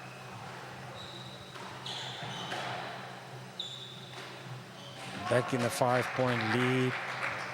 And then maybe it's the tiredness catching up with him. Hitting the 10 there, 2-6, Muchimba. The serve, Ayumide changing pace. 7-2. Ayumide close to the wall there in front in the left-hand corner. Dropping the ball, Muchimba way back. Just shook his head. Lock to the right back. Pass caught, also the return by Muchimba. Yet another drop shot. Ayomide, Muchimba drops as well. And yes, there is the applause for the Zambian player. 3-7. The drop shot into the right corner once again. Not a perfect nick, but it's definitely where the players are aiming. Because that's one of the super shots of squash, hitting it straight into that nick, into that corner. Because then the ball will usually just drop down. 8-3. It's again a 5-point lead. Ball staying low there. Chimba not able to return on his backhand. 9-3 now. It's 2 points away from taking the BDO A Division men's title. But the Zambian pulls back a point, 4-9.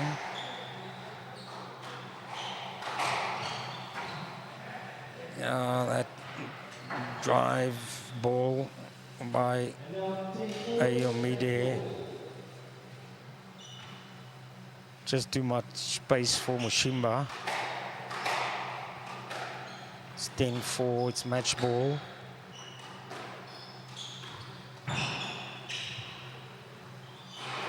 Players very much sticks to the same variations in their separate arsenals. Ayomide with a drop shot. And then big applause. Big applause. 5-10. Again, Ayomide. Just putting the head down. He didn't have an answer for Muchimba's shot into the left corner. 5-10.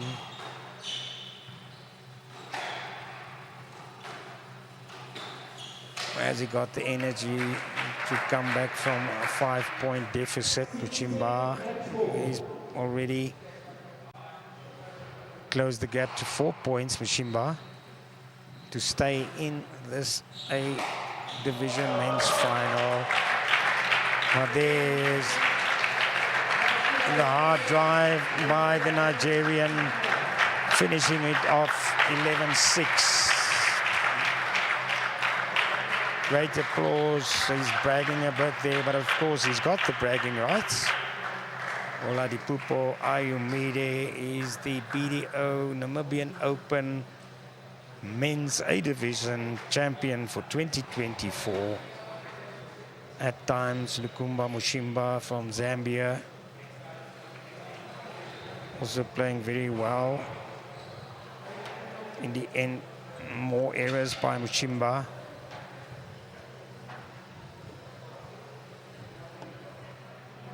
That is the result in the A Division final. We'll be having an interview with Marco Himmel of Powerline Africa, and after that we'll be back on court.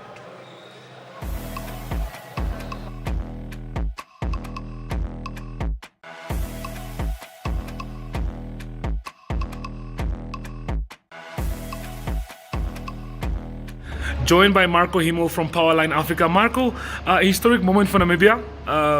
Like we said, it's a record-breaking tournament, this one, the squash tournament. Just tell me, what are your thoughts on this year's BDO squash tournament? Yeah, so I've been very involved with the tournament and organizing the tournament. So last year we did what they call a 3K, which is quite a small tournament on the Challenger Tour, and this year we grew it to a 9K. And it's really been a good couple of days already. The bigger work is going to start right now, and then yeah, we'll see what happens.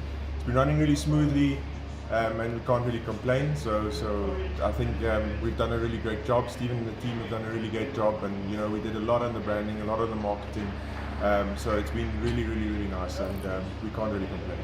Okay, speaking of Powerline Africa's involvement in the tournament, like you said, there's a lot of money on the table.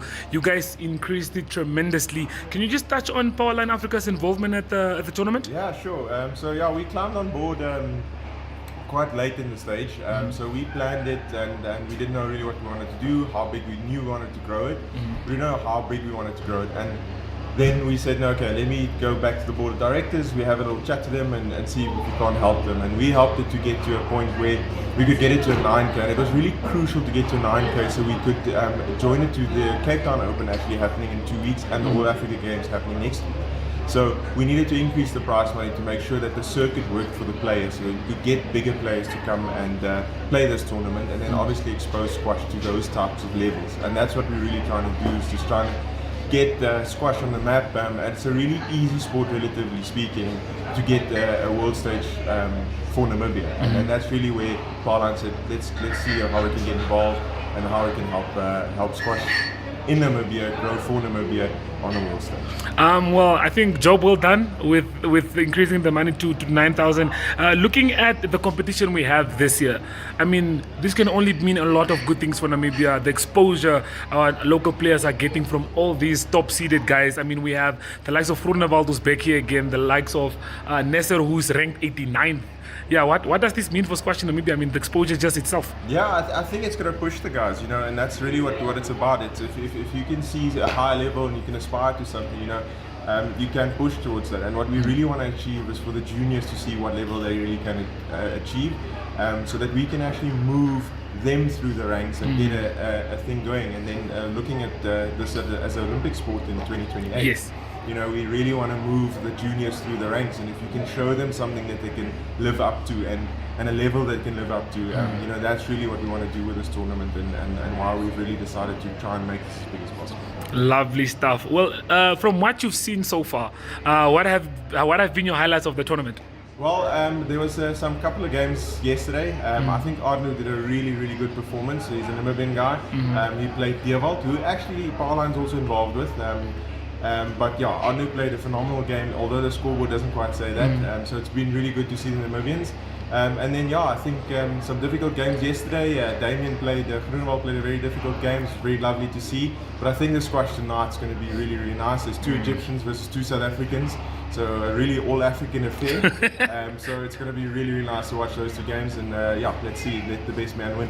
Okay, well, like we know, the games are all going to be live on DSTV channel 285, Go TV, and we're also live streaming on our digital 1up2 channel for the viewers that are watching. For those that can make it here, for those that can't, do you have any message to share? Just come down. If you can really watch this live, it is much, much better to see this live. So squash, unfortunately, is a very difficult sport to stream, although it's easy to get it access, but the stream never does the live action any justice, really. To really understand and appreciate how quick these players are and how athletic they are, you really have to come down and come and watch this squash. And it is a fantastic opportunity for Namibians to do that, so I encourage everyone to come down. Boom. Thank you very much. It all began with ink on paper. A small but powerful voice that reached the homes of Namibians, sharing their stories, their triumphs, their struggles. As the world evolved, so did we. From the presses to your screens, keeping you connected to the news that matters, wherever you are. We didn't stop at digital. We brought the action to life on your screens, covering the moments that unite us all. We're not just a source of information. We're your partner in exploration, booking your stay, paying for your meals, and even sending your event tickets straight to your phone.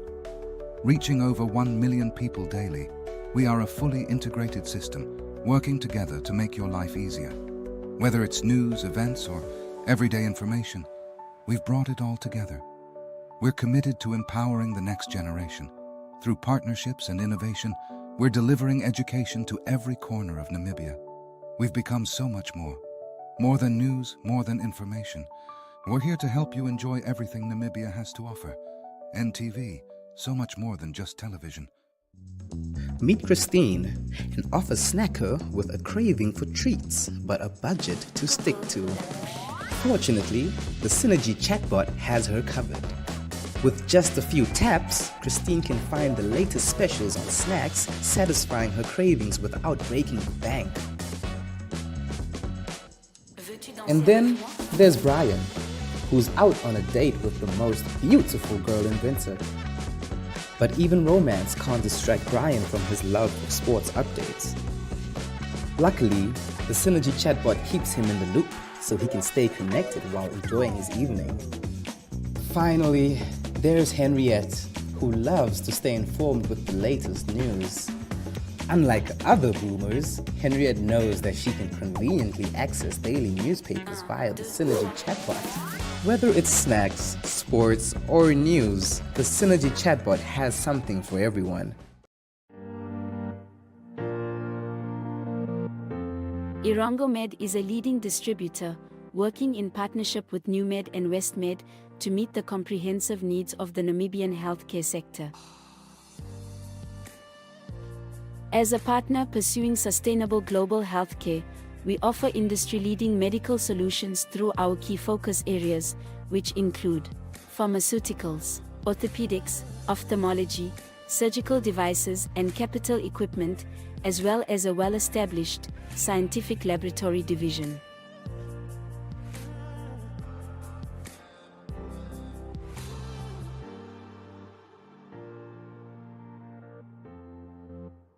In healthcare, Irango Med is committed to making a difference.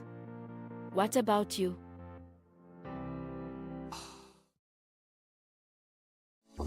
Taking flight has never been easier.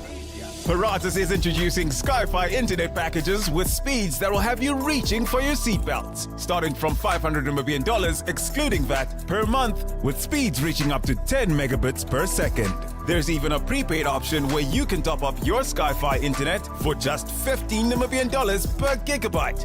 No contracts, no fuss. Visit your nearest Paratus branch to find out more, or go to paratus.africa/Namibia to sign up online. Always prepared. Paratus.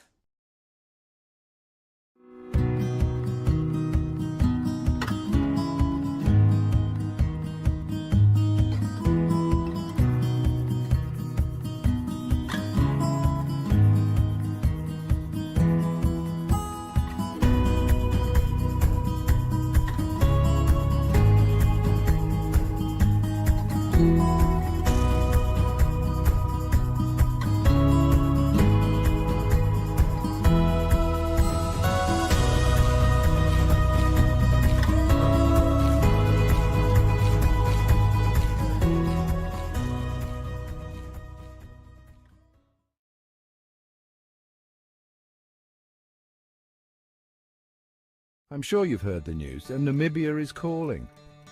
And it's time to answer with a smile. From the rolling sand dunes of Sossusvlei to the wildlife wonders of Etosha National Park, Namibia is a treasure trove of natural beauty and adventure. With Enjoy, booking the most renowned lodges is as easy as a desert breeze. Picture yourself sipping coffee on a deck, watching the sunrise.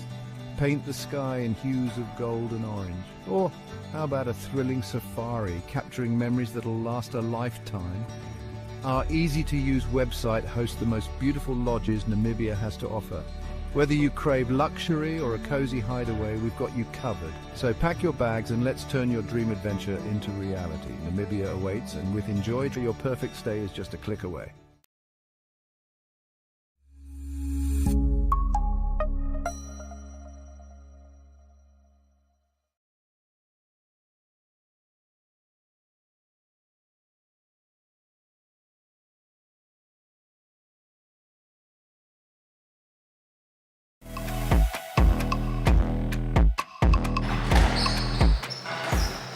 Welcome to the fifth and final day of live squash action, coming to you from the PSA BDO Namibian Open in Windhoek, and it's oneup2.com and Network Media Hub.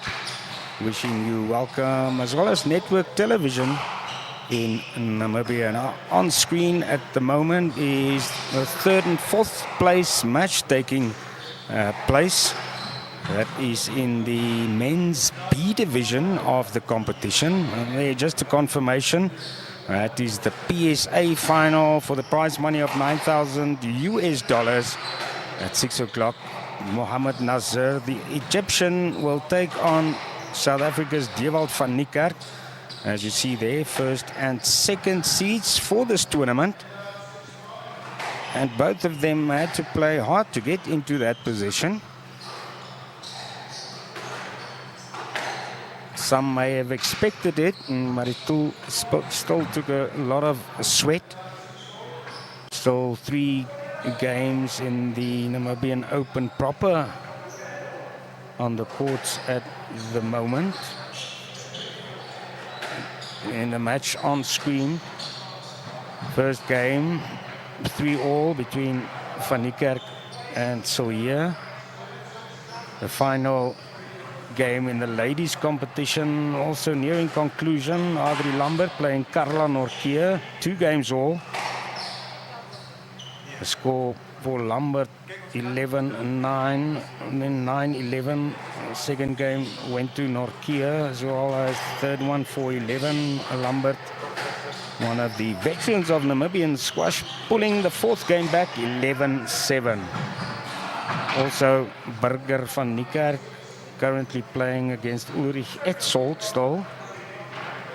1 game each. 1 game each. First game 11-7 in Van Niekerk's favor. Then 9-11 in the favor of Etzold, and they're busy with the third game, 6-8. Etzold with a 2-point lead in that one. Match on screen, 5-all at the moment. They're staying neck in neck.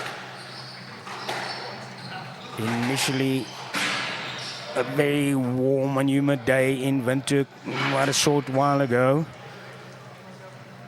But the rain started pouring down, like yesterday. More rain than yesterday. Like I said yesterday, some rain cooling down the hot action coming to you from Windhoek Wanderers. And apart from the main sponsor, BDO Namibia, and of course the man on court at the moment, Charles Sillier, he's the managing partner of BDO Namibia. Other sponsors, Powerline Africa, Wanderers Sport Club, Dunlop and Deb Marine, and also thank you to the other 40 smaller contributors which are making this tournament possible. A lot of chatting already going on about the PSA final this evening. Number first and seed, second seed playing each other quite closely ranked by the PSA. Mohamed Nazir, 89th in the world. South Africa's Dewald van Niekerk, ranked 118th. About 30 places between them.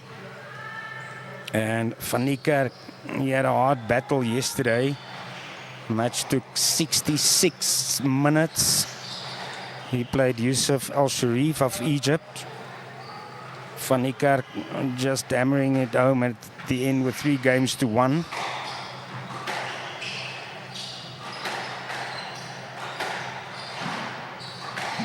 And then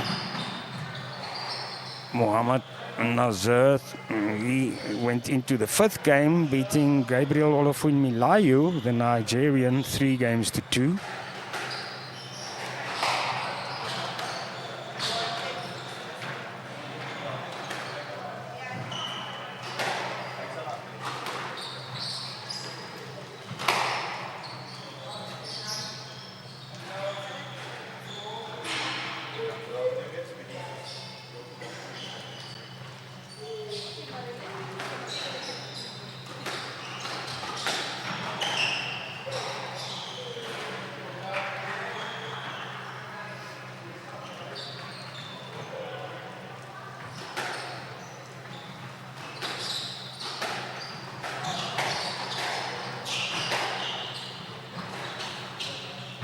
Van Niekerk initially yesterday in the second semi-final, losing the first game to Al Sharif.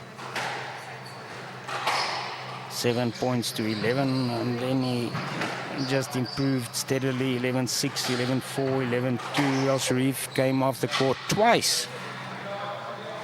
First for attention to one of his fingers. Later on, he went down and had to get attention to the ankle. And there you see it.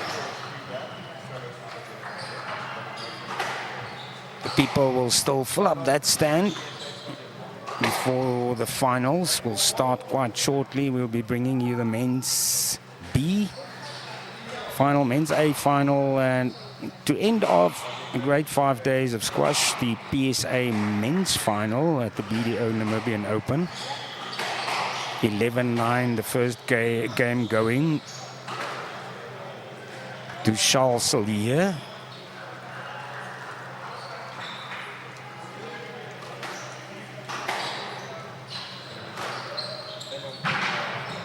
So still very close. This is the 3rd and 4th place playoff in the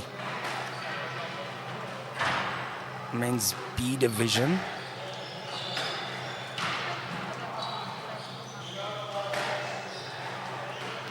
From when the men's B division final starts, we will having some international commentary for you. Stick around. And they're off once again, second game. And unfortunately there, Van Niekerk hitting the tin, not very happy with himself.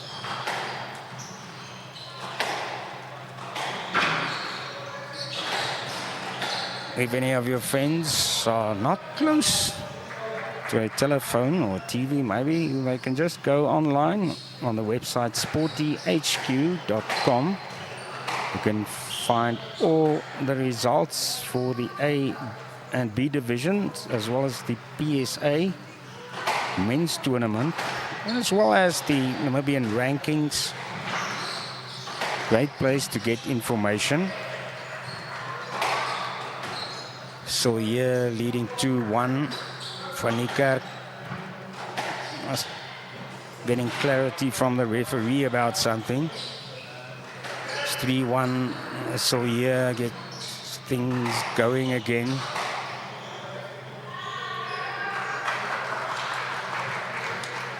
The points coming quite quickly. Some of these men's games in the Namibian Open last about half an hour, and then yesterday and the day before we saw when the pros get onto the court, goes up to an hour, longer than an hour.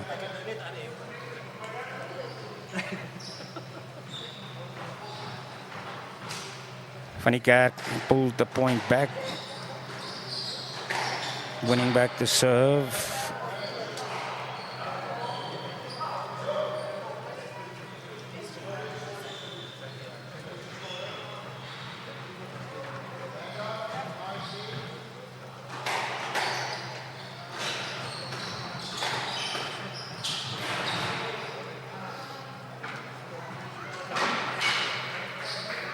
It's 3-all. This is the live score coming to you via sportyhq.com. Another match started short while ago as well. Also in the A division, Micho Basson playing Callum Lawton, the Zimbabwean. Score there, 8 points all at the moment. Players close together. Either of them looking to win that first game. Ulrich Etzold is 2 games to 1 up against Burger Van Niekerk. 2-1 currently into the 4th game. Etzold leading 9-7. Back to Van Niekerk and Solier. 5-all now. I told you about the rain. Don't know if you heard it. Thunder. And thunder now here over the capital. The more rain, answering a lot of prayers. Van die Kerk shaking their head, not very happy there. Restarting, I think it was a late ball that the referee called. Once again things going awry quite quickly. Yet again Van die Kerk serves.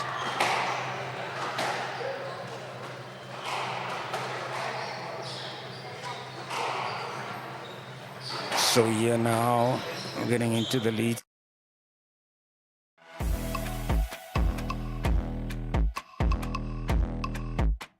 Yeah, so we are joined by Oladipupo all the way from Nigeria, who just won the men's A Open against Lukumba. Just tell me a bit about it. How was the final and how did you enjoy it? The final was actually tough. Lukumba is a tough guy, and in the morning I actually played Max.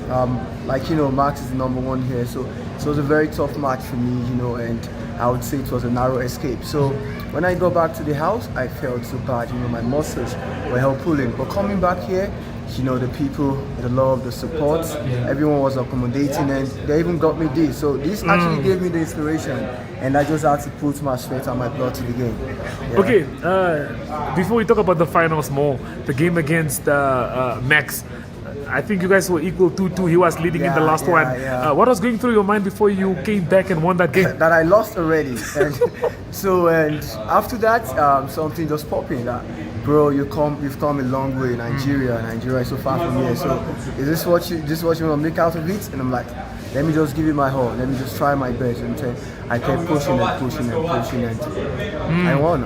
Okay, well, as you see, this is the weather is nice in Namibia. Yeah, really nice. If you talk about how you like cold a little bit. Back in Nigeria, at the moment in Nigeria is hot. So yeah, it's cold, and it took us a while to adapt, to the weather. But then after a while, we feel so cool just to see we're back home in Nigeria. So the weather is great, yeah. Okay, well, like you said, the game against Max, in your head, you thought you lost. You came back, won that amazingly. Did that give you more motivation to show up against Lukumba? Not really, because Lukumba actually beat Max last year, 3-1. So getting back at the house, a lot of things were running through my head. That this is gonna be another tough match, a very tough match. So I was restless. I couldn't sleep for 3-4 hours. I couldn't sleep. I was thinking. But then I got here. I was just laughing. I was dancing. It's like, yeah, just enjoy yourself. Yeah. Just enjoy the game of squash. Okay, well, congratulations on your win. Thank you very much. Cool.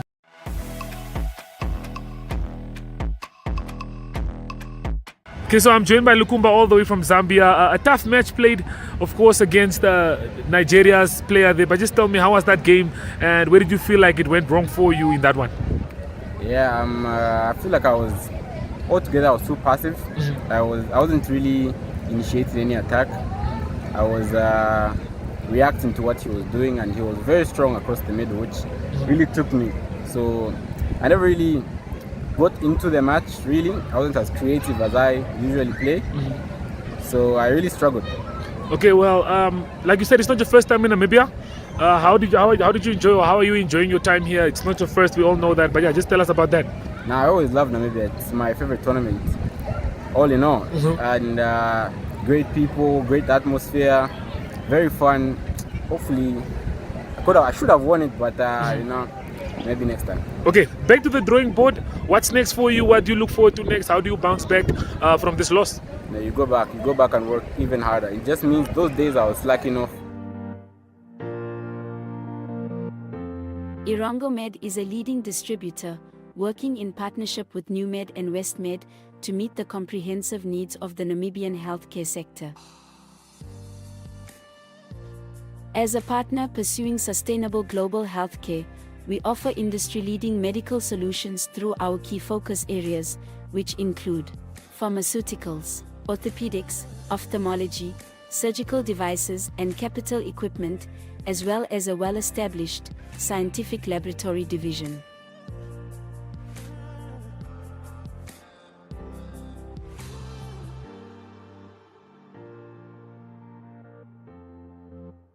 In healthcare, Irongo Med is committed to making a difference. What about you?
Still waiting now for this one to start.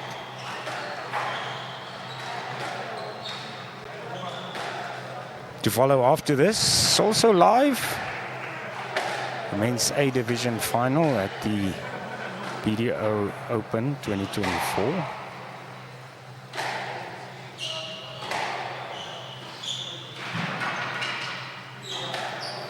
Just to tell you, apart from Tini Botha still playing at 75, the current world champion is already 32 years old, Ali Farak, the Egyptian.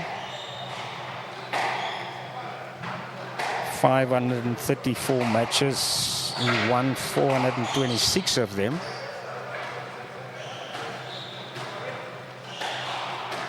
Stay tuned later on in the PSI final. Head-to-head, if one looks at Mohamed Nazir of Egypt and Dewald van Niekerk, these South Africans, 6 years, that's the age difference. Nazir, 21 years old. Van Niekerk, he's 27. Only 1 centimeter, the difference in height. 184, plays 183, South African. Yes, he's the most stocky player, weighs in at 77 kilograms against the 68 of Nasser.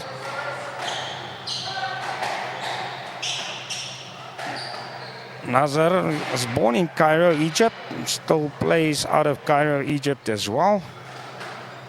Van Niekerk, whom you'll see later, South Africa's #1 player, born in Port Elizabeth. Geberga, playing from Johannesburg, South Africa. This match out of the blocks now. B division final.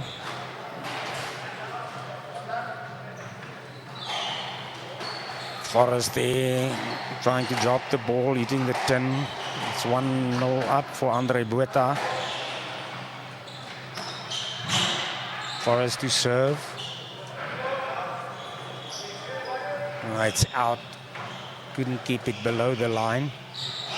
Plays into the hands of Botha. 2 points now. I see it's 2-1.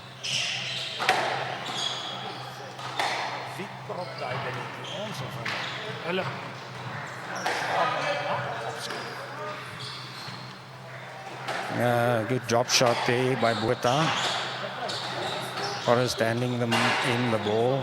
Andrew Forrest, also one of the organizers. These guys really, apart from the hard work before the tournament, late evenings, mostly getting to bed only past midnight.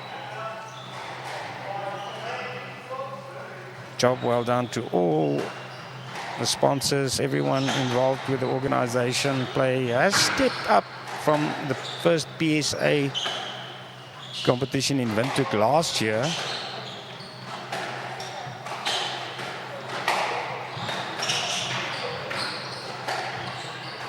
Good fetch by Forrest.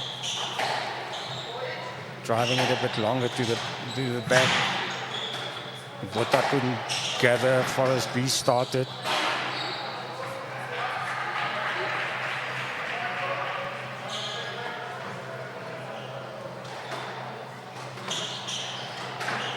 Botha serves from the backhand.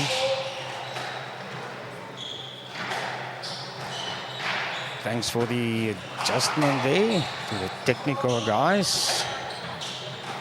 Score visible again now on screen. Botha serves 6-4 in the lead, and then an unforced error.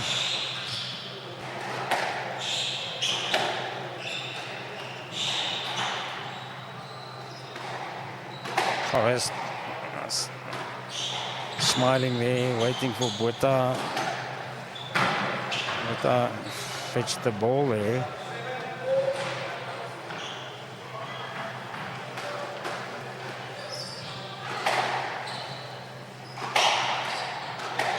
Guarded by Forrest.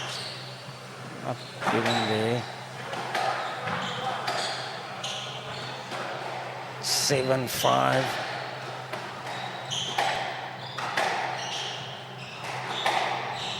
With the play going on other courts as well. But difficult for them to clearly hear the referee. Now they are happy with the information. 7-5, Quetta in the lead, 2 points ahead. Forrest this time with a good shot, closing the gap, 6-7.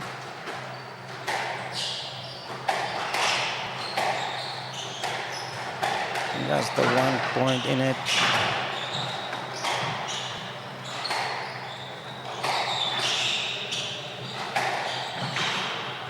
With our cross court, Forrest sticks to the tee, finds the ball. 7-all, even play to the back. Forrest having to work really hard. Main applause for that shot.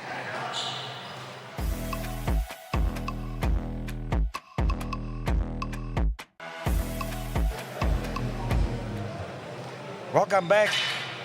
We're going to see a great final in the BDO Namibian Open PSA Tour event. Short while from the first ball that will be fired off between Mohamed Nazir of Egypt and Dewald van Niekerk, the South African, respectively seeded number 1 and number 2 in the tournament. I'm shortly going to hand over to 2 international guys who will take you through the match. Already next to me is the man from the Netherlands, the youngster. I can call you a youngster, can't I, Sam? Yeah, you can call me youngster, I think still. It's Sam Gerrits. He's from the Netherlands, from Den Haag. He was seeded 4th originally in the tournament. And just very quickly, Sam, who is your favorite in this final? Difficult. I would, yeah, both really good players. Mohamed Nasser is a good player, Dewald is a good player. I think my favorite for this match is Dewald. Really experienced and fit. Yeah, we will see what this match will bring, but I'm looking forward to it. Yes, the South African, of course, will have a lot of supporters behind him. Now, coming up next in my place, he will do the commentating together with Sam Gerrits. He's Callum Lawton, Zimbabwean player, and he comes from Harare. I wish everyone a great match. Thanks, Sam.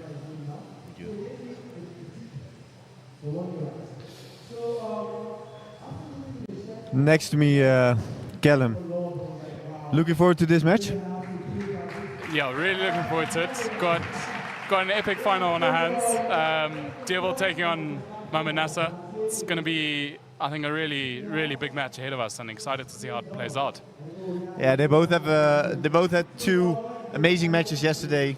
Long battles. Dewald taking on El Sharif with a 3-1 win. It was a tough one. It was more than an hour. Yeah, well over an hour. And then same thing with Mo's game, also over an hour. Both of them, yeah, put in the work yesterday to get to the final. They've both earned their spot in the final, and I think they're both going to be very hungry to perform and get the victory tonight. Yeah. Also heard that Mohamed Nasser came right from the hospital yesterday, food poisoning. So yeah, impressive how he still could manage to win that match. Was not easy. Incredible testament to how mentally strong he is. He was on a drip for, I heard, 4 hours from food poisoning, as you said, recovering, and then he walked straight on court to play and played for more than an hour and to win a match 3-2. It's an incredible mental strength. It's some real dedication. Hopefully we see that back in this match. Just also a special welcome to the ambassador of Egypt to Namibia. You'll see almost there in the center, the blue shirt. They've brought the Egyptian flags along, same as last year. So a very warm welcome to Mr. Wael Batea, and you'll see that flag waving, I think, before long.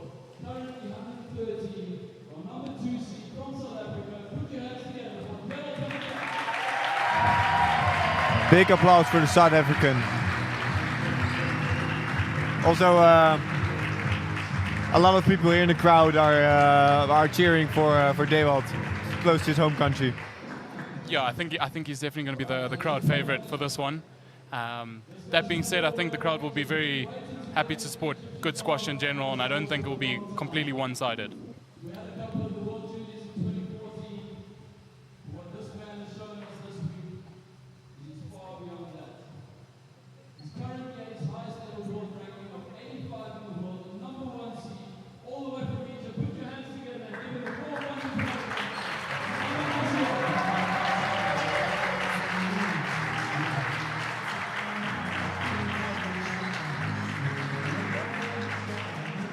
Yeah, I think everyone is very exciting for this match. It's gonna be a great, probably a long battle, knowing these two players.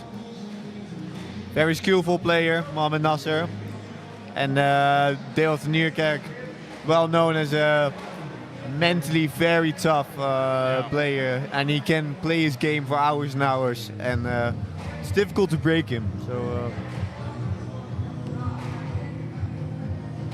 Yeah, a lot of anticipation for tonight. Very excited to see how this unfolds. Yeah, as you say, it's going to be interesting. It is a little bit cooler for the first time this week. The previous few days have been really hot and bouncy and difficult conditions. Players not really getting a lot of reward for taking the ball in short, and it sort of turned into a bit more of a attritional game. You know, long hard rallies. Whereas it has started raining and it's gotten a little bit colder. So could bring a different dimension to the game this week. Yeah, I think that means it brings a bit more skill into it. Ball won't fly as much, but nonetheless, it's still at altitude, and I think it's still going to be a long match regardless. Yeah, definitely. Do you think these conditions will they be in favor for the game style that Dewald has, or for Mohamed? I think my initial instinct is that it helps Mohamed Nasser a bit more, slightly colder conditions. That being said, I know and seen for a fact that Dewald's put a lot of work into his short game, and I think he's ready to dig deep and really push here. And I don't think he's just I think he's become a lot more of a complete player. With the short game on top of a solid base, length hitting. Definitely. So, fine, maybe it does slightly favor Mo, but I don't think it's one-sided. I think the work Dewald's put into should come into play. Both really all-round player. I mean, you have to at this level. Yeah. It cannot be something else. We see some quick stats from Dewald. Currently 118 of the world, with the highest world ranking of 102. Yeah, looking to break into the top 100, which after this tournament and the African Champs, which will be next week, the individual event, I think it's very likely that he breaks the top 100 and obviously reach a huge goal and milestone of his. And yeah, Nasser as well, really impressive ranking, well inside the top 100 and only looking to improve and get better on that. Yeah.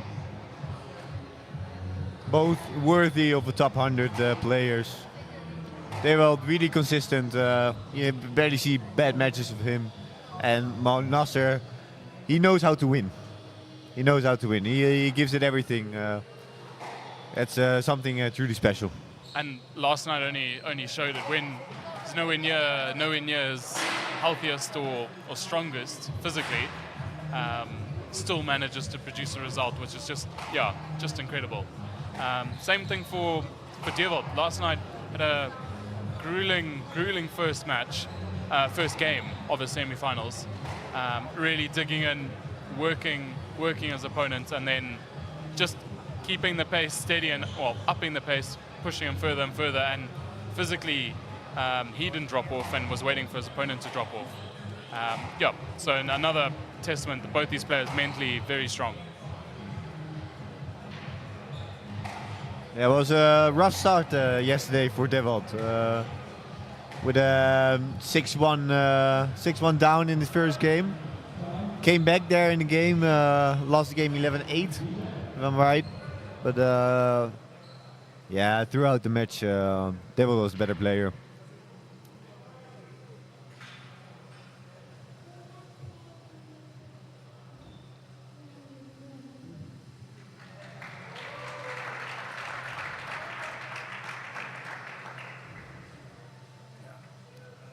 Getting that sound, so you can talk over it. Yeah. We're only getting sound. So you can continue talking the whole time.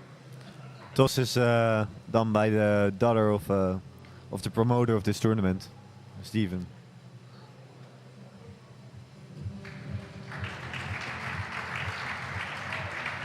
Must be a special moment for her as well. Yeah. Two great players. Something she's probably going to grow up and look back on.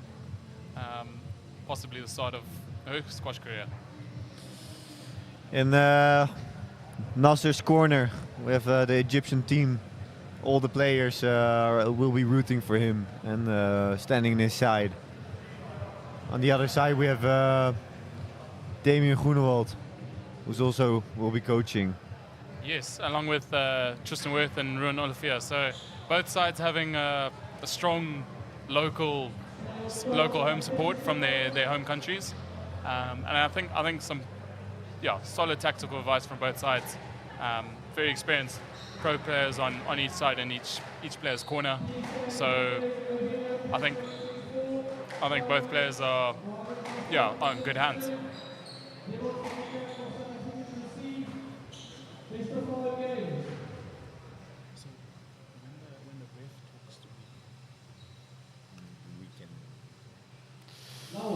And there we start. Mohamed Nasser with the serve. Devold van Niekerk to receive. As we start off this first rally, I'm going to throw a little curveball to Sam here and ask his prediction on the result. I want the same. I want to do the same to you. Thought I'd better get in there first and ask, because I'm not sure I'm willing to give a prediction on this one. Partly because I think it should be a really good match ahead. Yeah, definitely. I'm thinking, knowing the conditions for Mohamed Nasser, he is feeling better now after his food poisoning, but I don't know, he might feel something from it. But I think Mohamed Nasser will win this match.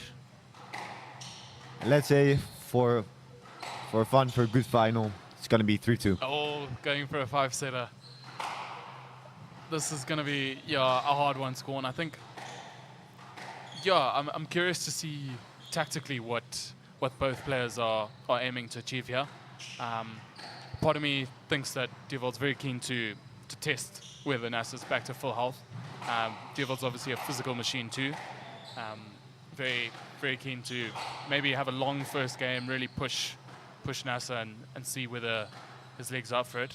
And I think Nasser's probably got the same point to prove that physically he wants to show he's in fine form as well.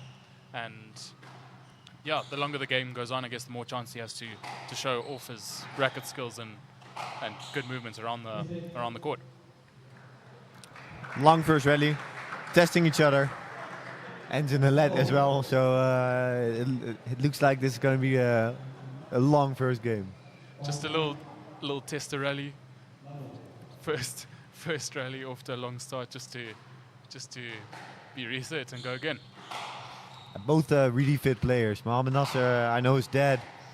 He's a physical coach in Egypt. So he will be doing physical training a lot probably. Incredibly handy to have your dad as a physical coach too. Yeah.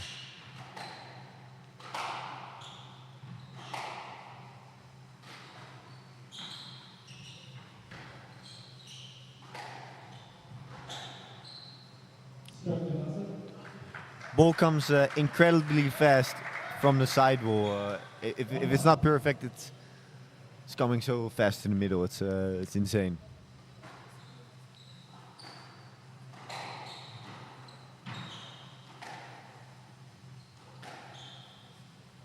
Both trying to find the corners in the back. Sometimes attack, but using the front here is difficult. Kind of dangerous, I would say, as well. Yeah, this past week hasn't been the most rewarding in terms of taking it short, especially when it's not 100% on. The ball's been sitting up quite a bit, really bouncing far back.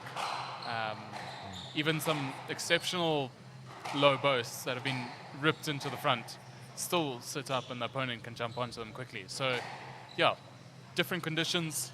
It's only testing players in a different manner, showing that, yeah, they have to adapt to the conditions as all top players do. And, yeah, so only going to make for some interesting rallies, interesting points.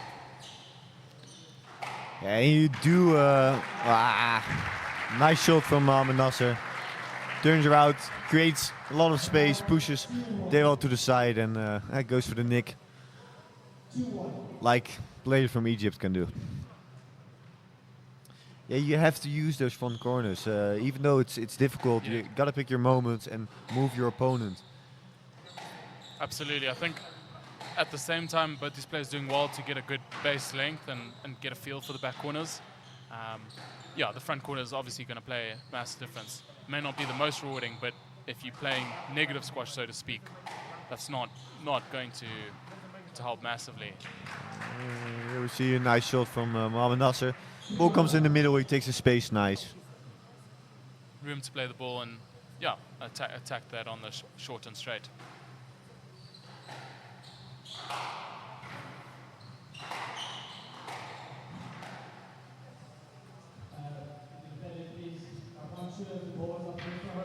Let ball played there, just uncertainty whether it clipped the top of the tin or not, so they're going to replay that point.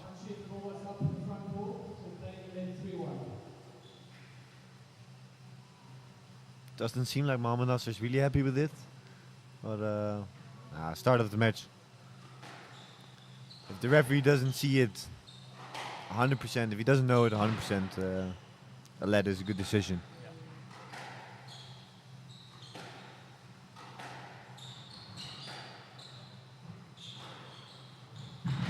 Woo. Great shot. Yeah, Dewald finding the nick there off that burst. And the start of the game is looking tight. Great starts from both players. Mohamed Nasser a little bit more proactive, a little bit more dominant on the tee. And moves Dewald a little bit better. You see it in the score. But it's the beginning of the match. Nerves can play a role in the beginning as well. We'll see. Yeah, absolutely. I think still early days. Players getting a little bit more settled into the rhythm and the pace of the game. But it has started off quick pace. I think Nasser's a little bit more settled.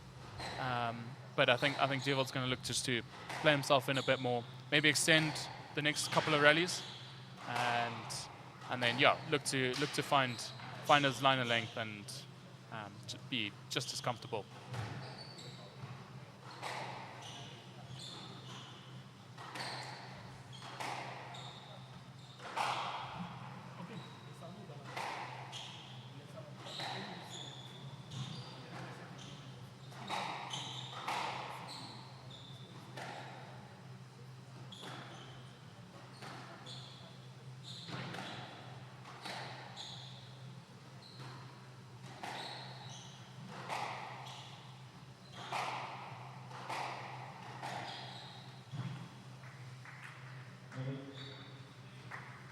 Dewald doesn't seem really happy with the movement of Mohamed Nasser there on the tee. I think he kind of created his own interference there. A loose shot. So Mohamed Nasser can take a space there, but We all know how annoying it can be if someone is in your line. Catching a glance from Deerwold, just letting him know that he's not happy about the movement.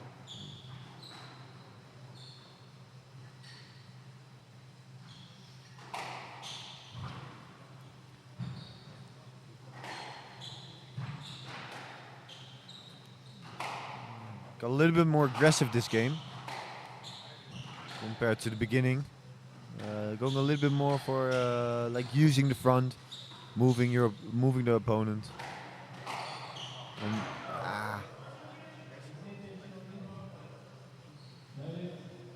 apologies from Nasser, but still the same look in Dewold's face.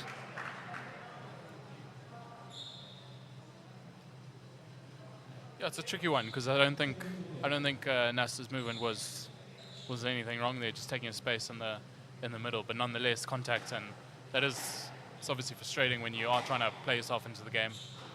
And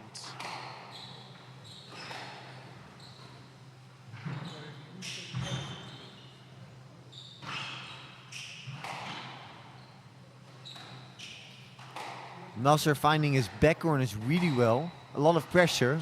Second bounce is stroke here given. Second bounce is not coming far from the back wall. I feel like Dewold Nierkerk's his drives are coming more back from the back wall. Less pressure behind the shot. yeah, and small margins making all the difference in this match. Oh, great pressure. Lovely hold there from Nasser.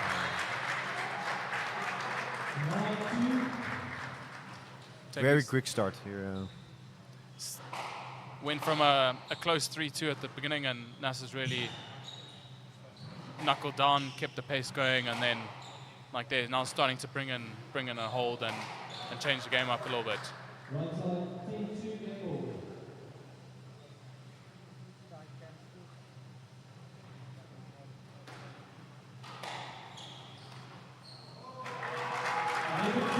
Quick start. Quality in this game was very good on Mohamed Nasser's side. Just finding his length, sending him around, and creating opportunities. Yeah, absolutely. I think that game was 11 minutes long, as you see, but I think sort of a story of two halves. The first half, players finding their feet, finding their length, getting a little bit more comfortable on court, and then the second half, Nasser really started finding good depth in the back corners, bringing in a couple different variations to a shot, and then managed to run away with the second half of that game.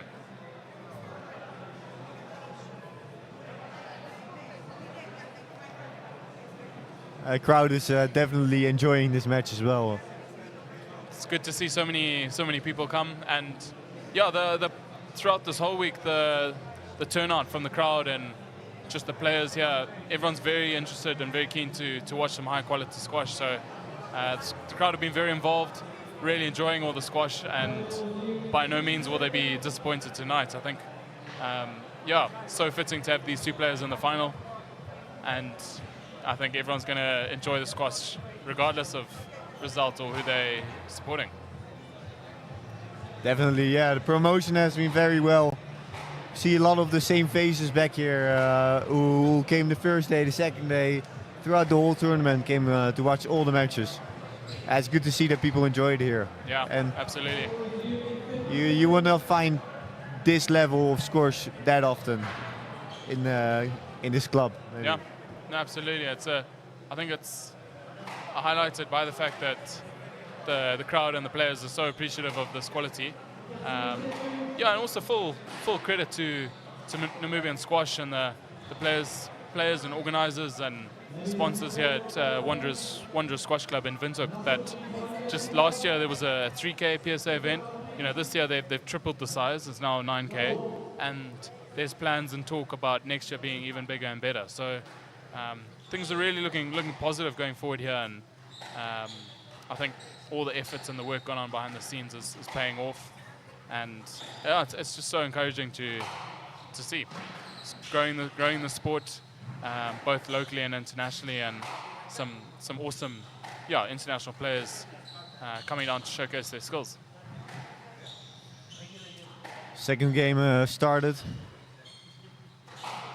Way more aggressive than the start of the first game. And some nice pressure.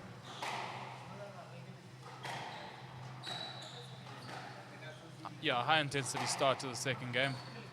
I think both players looking to make a few tactical changes.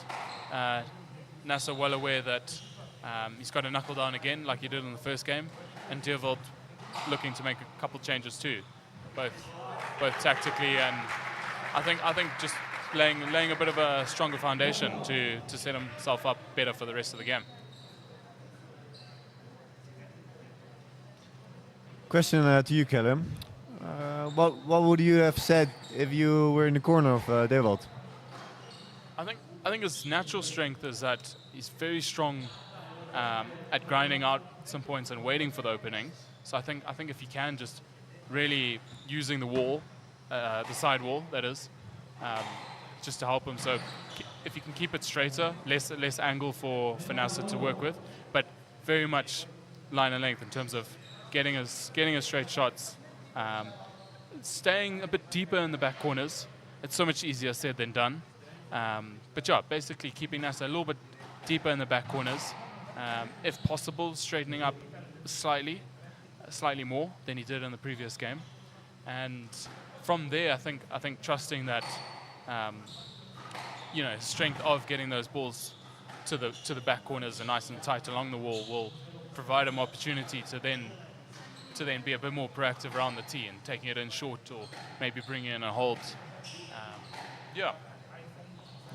Yeah, straighten it up would be a good one. A cross court can make it or break it a little bit. It can create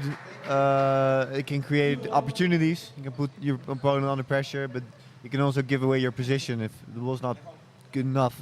This court is also difficult to play it away from your opponent. It often comes back from the sidewall. Because of how it pops off the sidewall too. Yeah. Woo! Good shot here from Mohamed Nasser. Crowd loves it.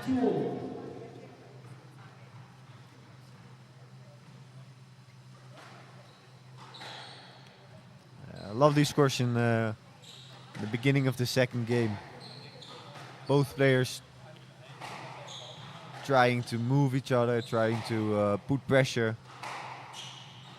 Deerwold tries to work himself into the match.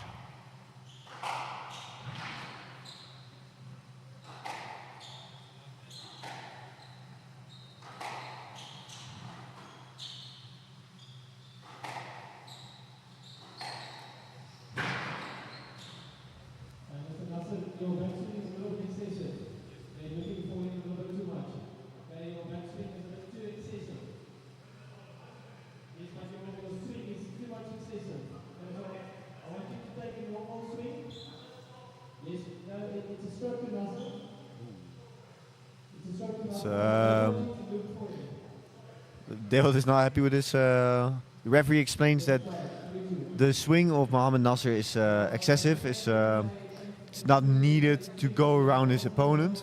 It wasn't.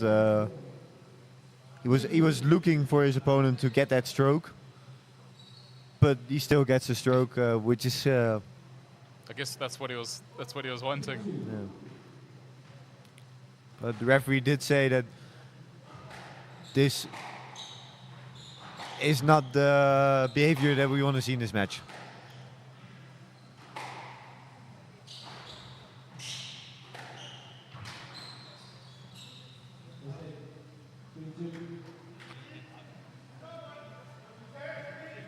They were doing some dancing poses on the tee.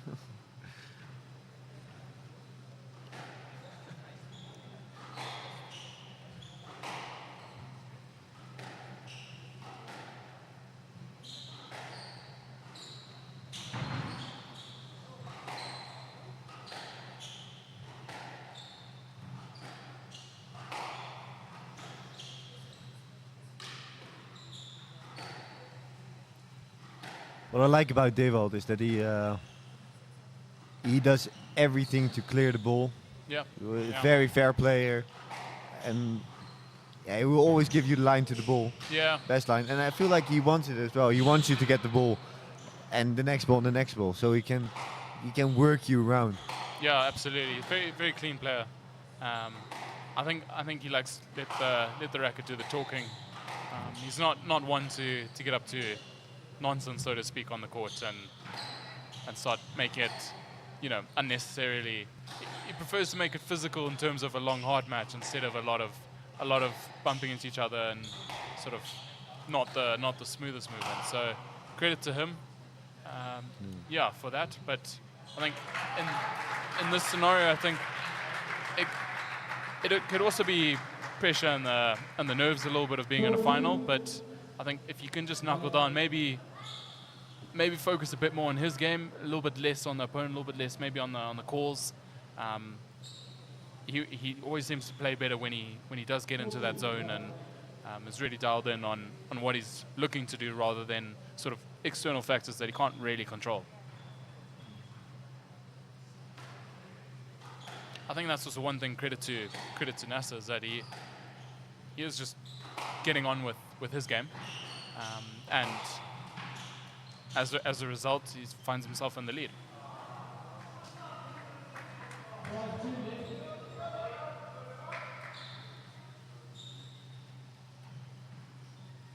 They were showing some signs of mental fatigue. It's difficult to work himself into the match. It was difficult with such a skillful player.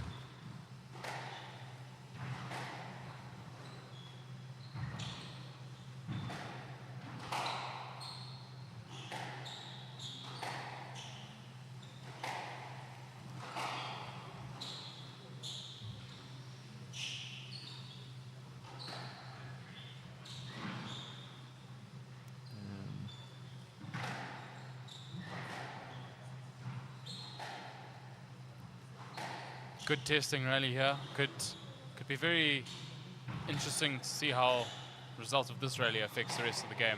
I do think shot. A tweener, but they through will. the legs.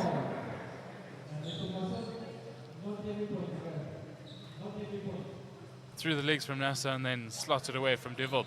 Good control there.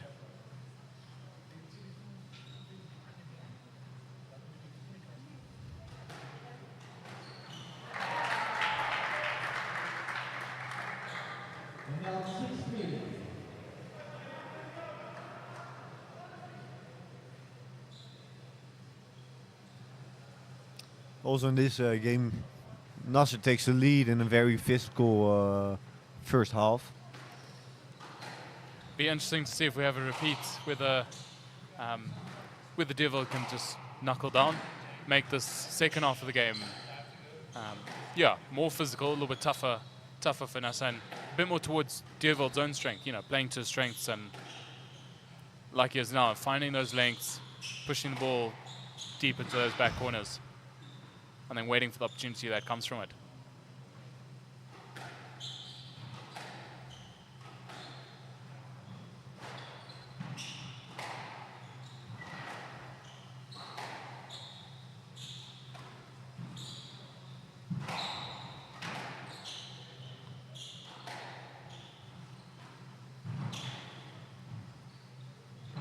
Yeah, great athleticism on display here from both these players. We not see that very often, unforced errors from Devold. But he doesn't get any rhythm from him, huh? It's it's high, low, short, to the back. It's everywhere, and I guess you could say there was too much time on that ball. yeah.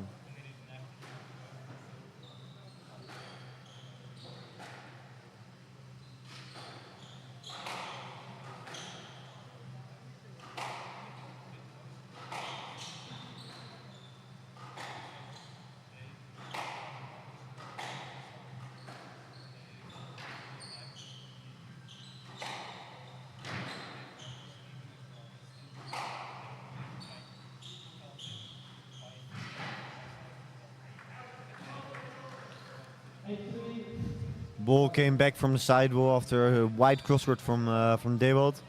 Took his space very nice, Mohamed Nasser, and played the ball away from the opponent. So Dewald had to step in. Ball wouldn't come back from the side wall or the back wall. So he had to accelerate to get between the ball, and there comes pressure. He's doing that very nice. He's attacking in the back as well as in the front, which is especially on these courts is very valuable.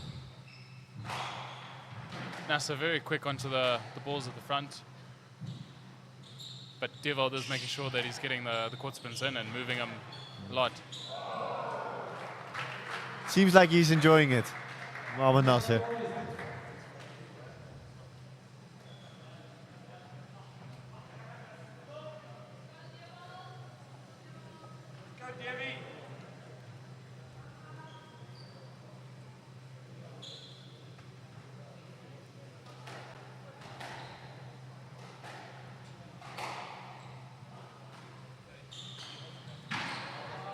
Ooh. Moving back right into the line of Dewald.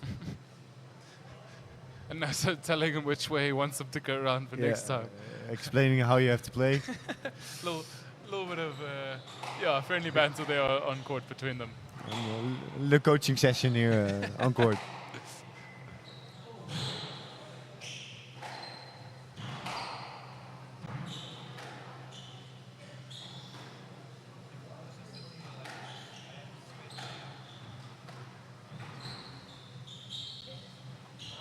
Woo. He did send him the wrong way. Right shot from Dewald, unluckily just clipping the tin there, and the crowd umming and ahhing there with the clipping of the tin.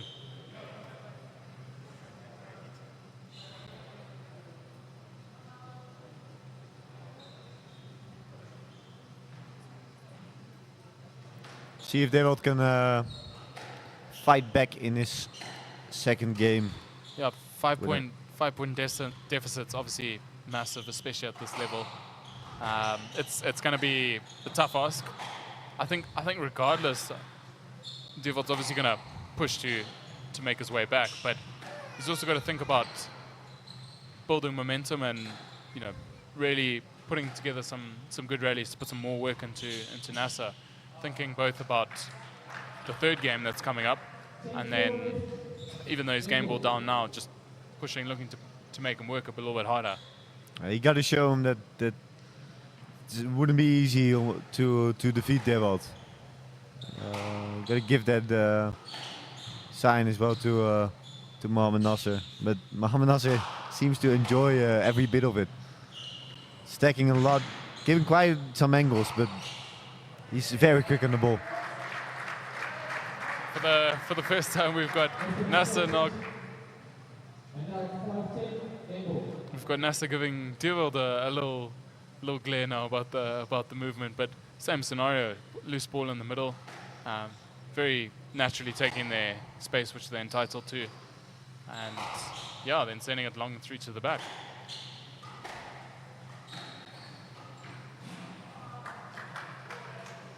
You see, he stays in the right front. If Mohamed Nasser steps out in the right front, he stays there for just half a second. Yeah. If Dewald can step in quick on the ball, Yes, he might jump in, quick counter. Put him under pressure there. Yeah. A longer second game there, 15 minutes. Coming up to the half-hour mark after 2 games, with Mohamed Nasser leading 2 games to love.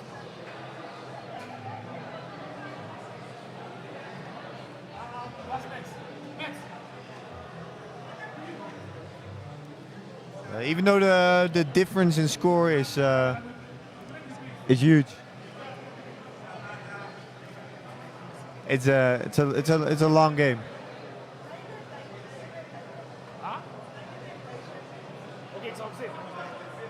So there we have JP Brits, who's tonight's referee, in the red, holding the microphone. So he came up from South Africa to ref this tournament. He's been refereeing from the one match in the second round and then the quarterfinals onwards.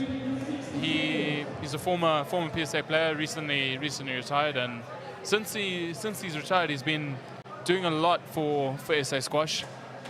Already getting involved in organising a COPA event in Cape Town, and then on top of that, already organising a few PSA tournaments along the coast for early next year, and yeah, just really exciting to see. I think both for regionally and obviously for South African squash. Just it's only gonna grow the sport further, and someone of his experience and caliber, just influence. 15 seconds. I would love to see Dewald crawling back into the match for the sake of a nice final. But Nasser is playing strong. Nasser is really strong, showing some really good scores. I think by all means, I think the crowd would love a longer match. So I think they would be very happy if Dewald took this game, but I don't think that's not in Nasser's plans at all. I think he would love finishing this in 3. I don't think he wants to test the full extent of how the food poisoning hit him yesterday. So I think he's obviously going to look to knuckle down and push hard in this, but you cannot write off Dewald at all. Just mentally going to look for a big push here, knuckle down. Dewald's got a lot left in the tank. He's a physical opponent, so he's going to look to really do his best, change the course of this game.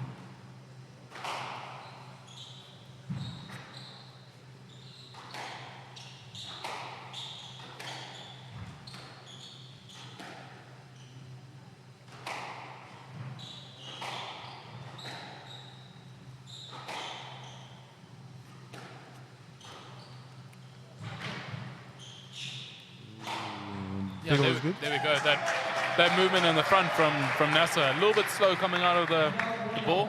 Dewald jumped on that quickly, and then, like you said, some predicting the future a little bit. Yeah, Dewald jumped on, got the reward. I should have coached him, man. Not just a top player himself for no reason. Clearly got the tactical prowess as well.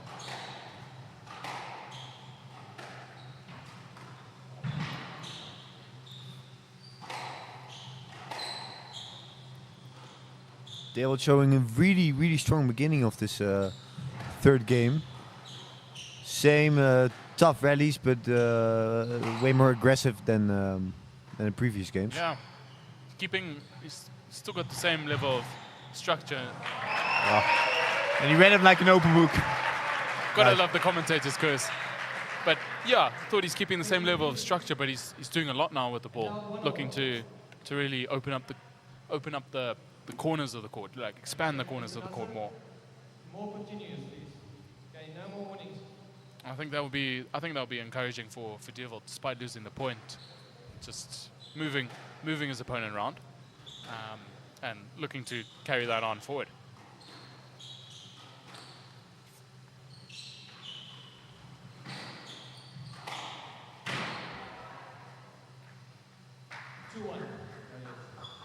Again, not happy with the movement.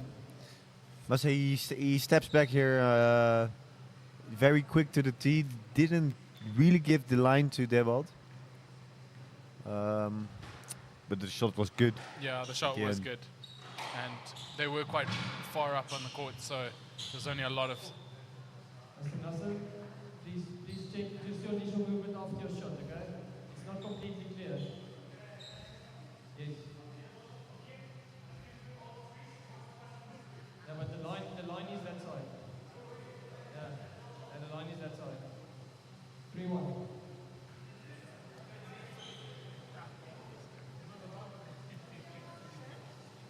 Referees are also not happy with the movement. Potential there for something a bit more, in terms of a let or not quite a stroke, but yeah, surprised to see the no let given there. Even though the ref mentioned the movement, but I think the ball was too good in the front. But yeah, just I guess a heads up for his movement in the future.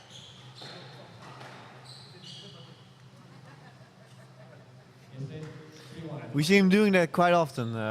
Yesterday as well, he turns quite often around to ask for Lodette. Yeah, after a good wide cross court, it's sort of he uses it as I guess a good way to restart the rally when he's not feeling comfortable to play it. And obviously he shouldn't play it for safety reasons. But we saw quite surprisingly at the beginning of this match when he did turn around and then slap the cross-court nick in from the back corner. Yeah, if he gets his space, he has to play the ball, but it looks like he's looking for a way to reset the rally, maybe extend the game. Possibly, yeah. But maybe come out of the pressure a little bit. Yeah, could be one or the other. Whether he wants a quick little breather or he's looking just to extend the rally and prolong the match.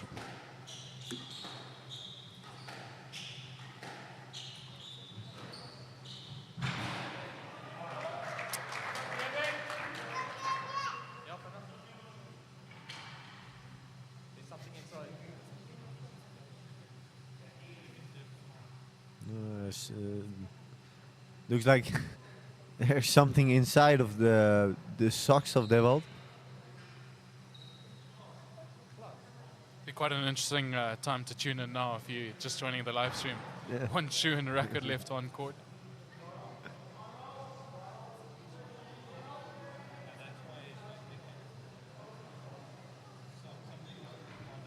I wonder what that will be in his sock.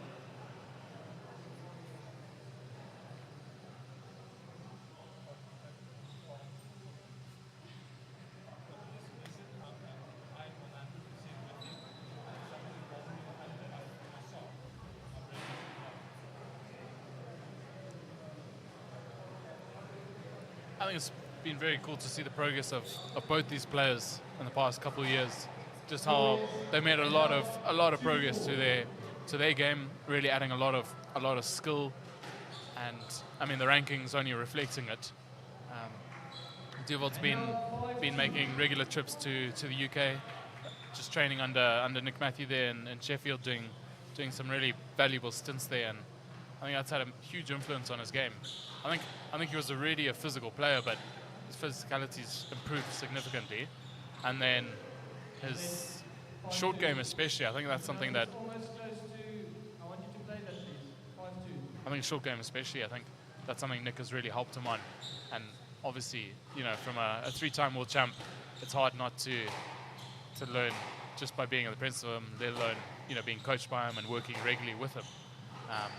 Plus the group that he's got there training in Sheffield, who under the Nick Matthew Academy. You should see there we go, on his left shoulder on his shirt, the wolf logo, just showing the influence of Nick Matthew and the massive progress that he's made as a result.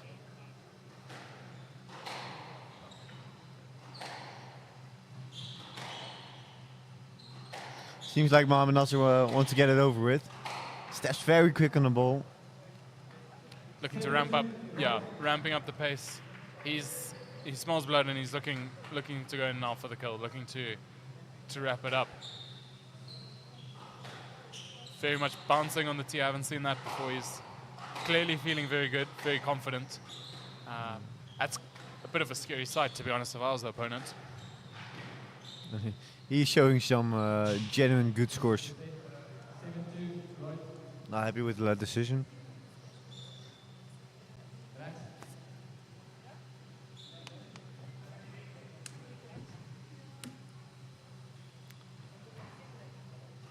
Even though the score difference is quite big, they've been standing on court for at least 40 minutes. It's imagine if this would be a tie-break 5-setter. Oh. And the length of that. Then the wolf on his arm will. We're not. We're far from done.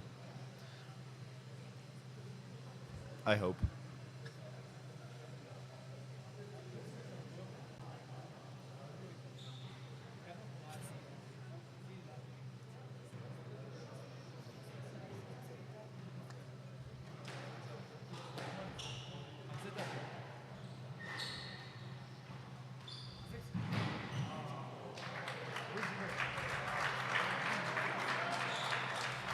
8-2 left.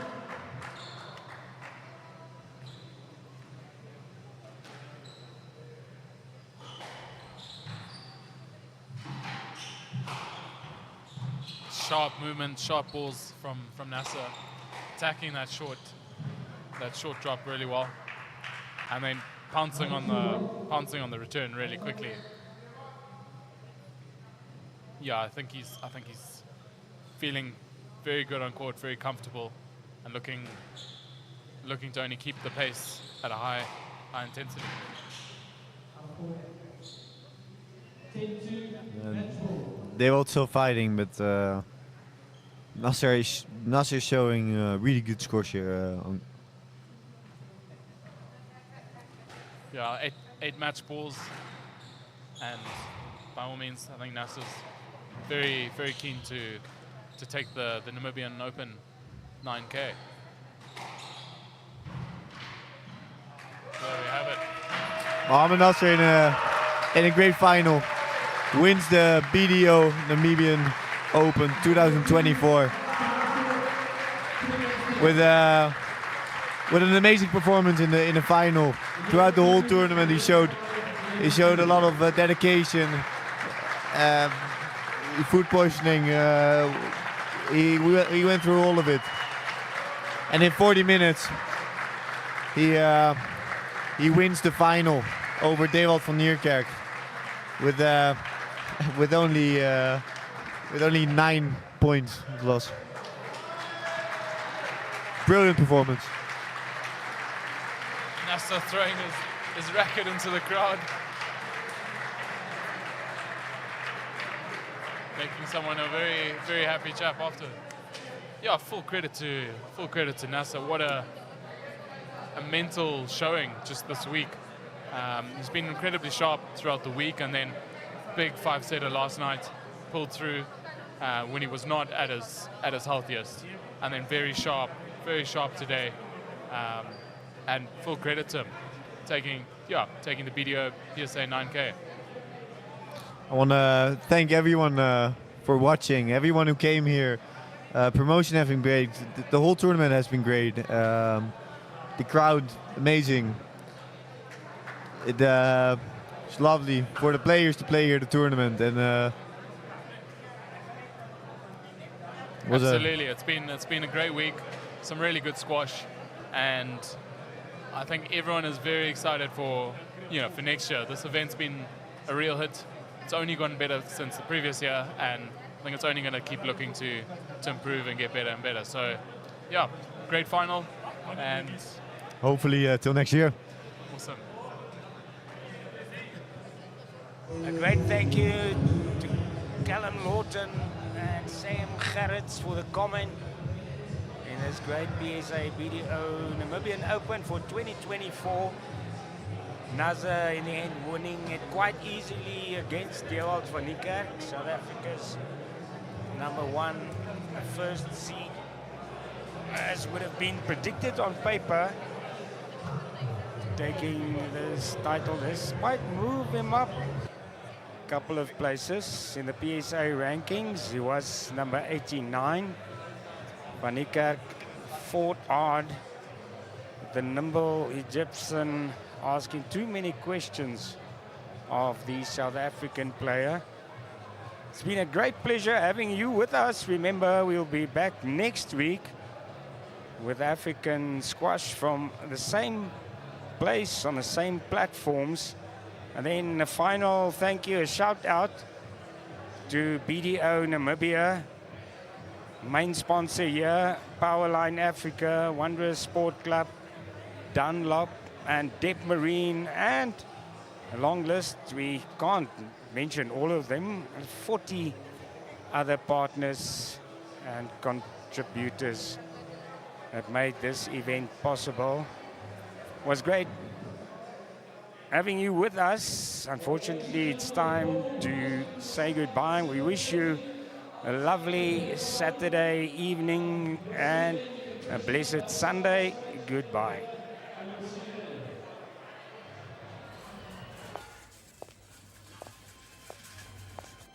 Whatever she decides next. has the ability to impact an entire country in ways no one could ever imagine.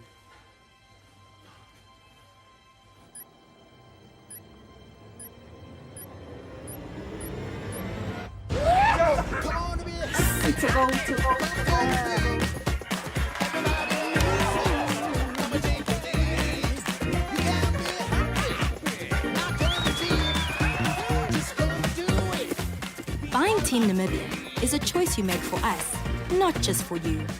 Join the 2.5 million strong team that grows stronger with every single Team Namibia purchase. Team Namibia. Together, our future is brighter. Neo Paints is proud to call Namibia home. For more than 70 years, Neo Paints has been inspired by this country's natural colors and beauty to produce the wide variety of trusted quality paints we have become known for. Proudly Namibian by nature, Neo Paints has over the years involved itself in several key projects across the nation, bringing lasting beauty, premium paints to liven up both indoor and outdoor environments. As durable as the Namib Desert, Neo Paints has stood the test of time through all weather conditions, leaving a lasting impression on the hearts and the minds of all Namibians. Neo Paints Namibia, a coat of excellence.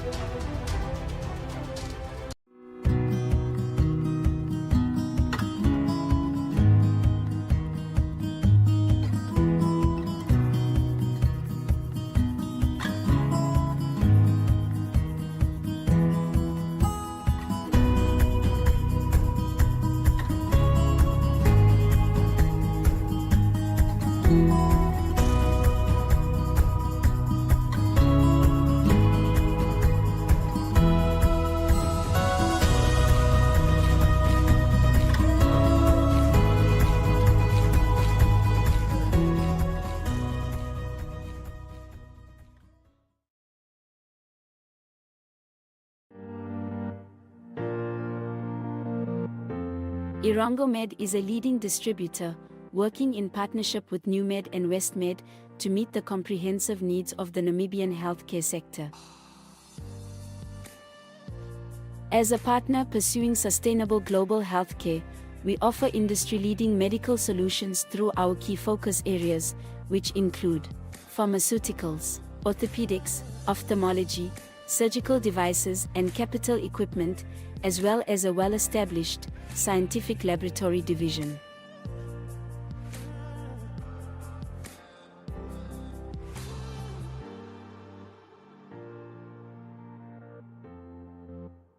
In healthcare, Irongo Med is committed to making a difference. What about you?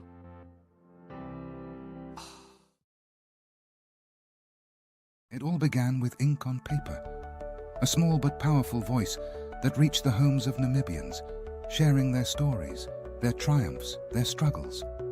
As the world evolved, so did we. From the presses to your screens, keeping you connected to the news that matters, wherever you are. We didn't stop at digital. We brought the action to life on your screens, covering the moments that unite us all. We're not just a source of information.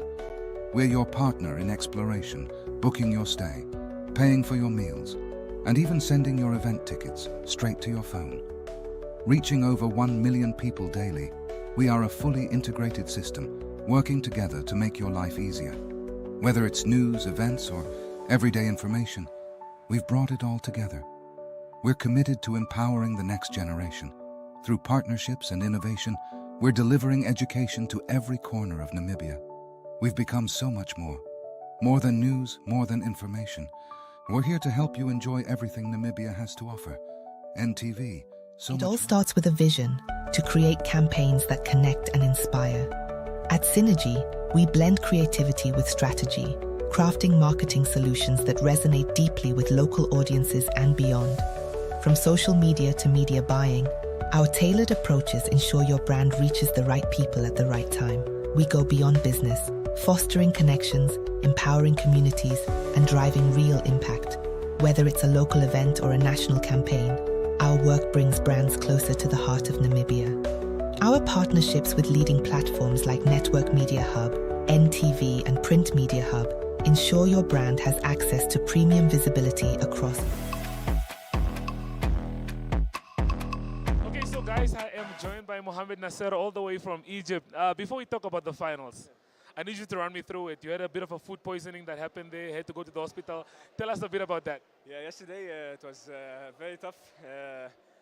After the quarterfinals match, I went. I ate a pasta with white sauce and chicken here in the bar, and I think it wasn't fresh, and I had food poisoning, and I didn't sleep that day. And in the morning, I went to the hospital from 11 a.m. until 5 p.m. and my match was at 6. I spent around 4 or 5 hours in the hospital taking injections and this stuff, and shaking my body, and like, I was dying. And then I told the doctor I have to leave because I have a match. And then I left and I won my match after I was 2-1 down, and I won 3-2. I don't know how. I did my best. That's it. And I recovered well, and I took the medicines, and I came and won the tournament here. That's all about dedication and mental toughness. Yeah, that's it. I'm so proud of myself, and I'm glad that I did it.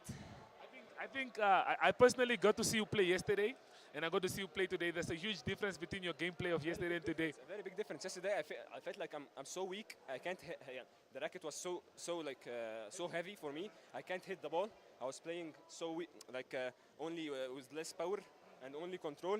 And I was playing like mentally more than physically and everything, technically, and without moving a lot. Because I wasn't on court. But yeah, today was much better. I have some energy, and everyone saw the big difference. Okay, well, before I do let you leave, congratulations for winning the PSA. When we spoke from the beginning, you said that was your goal to come here and win the competition. What does this mean for you? What? What does this mean for you?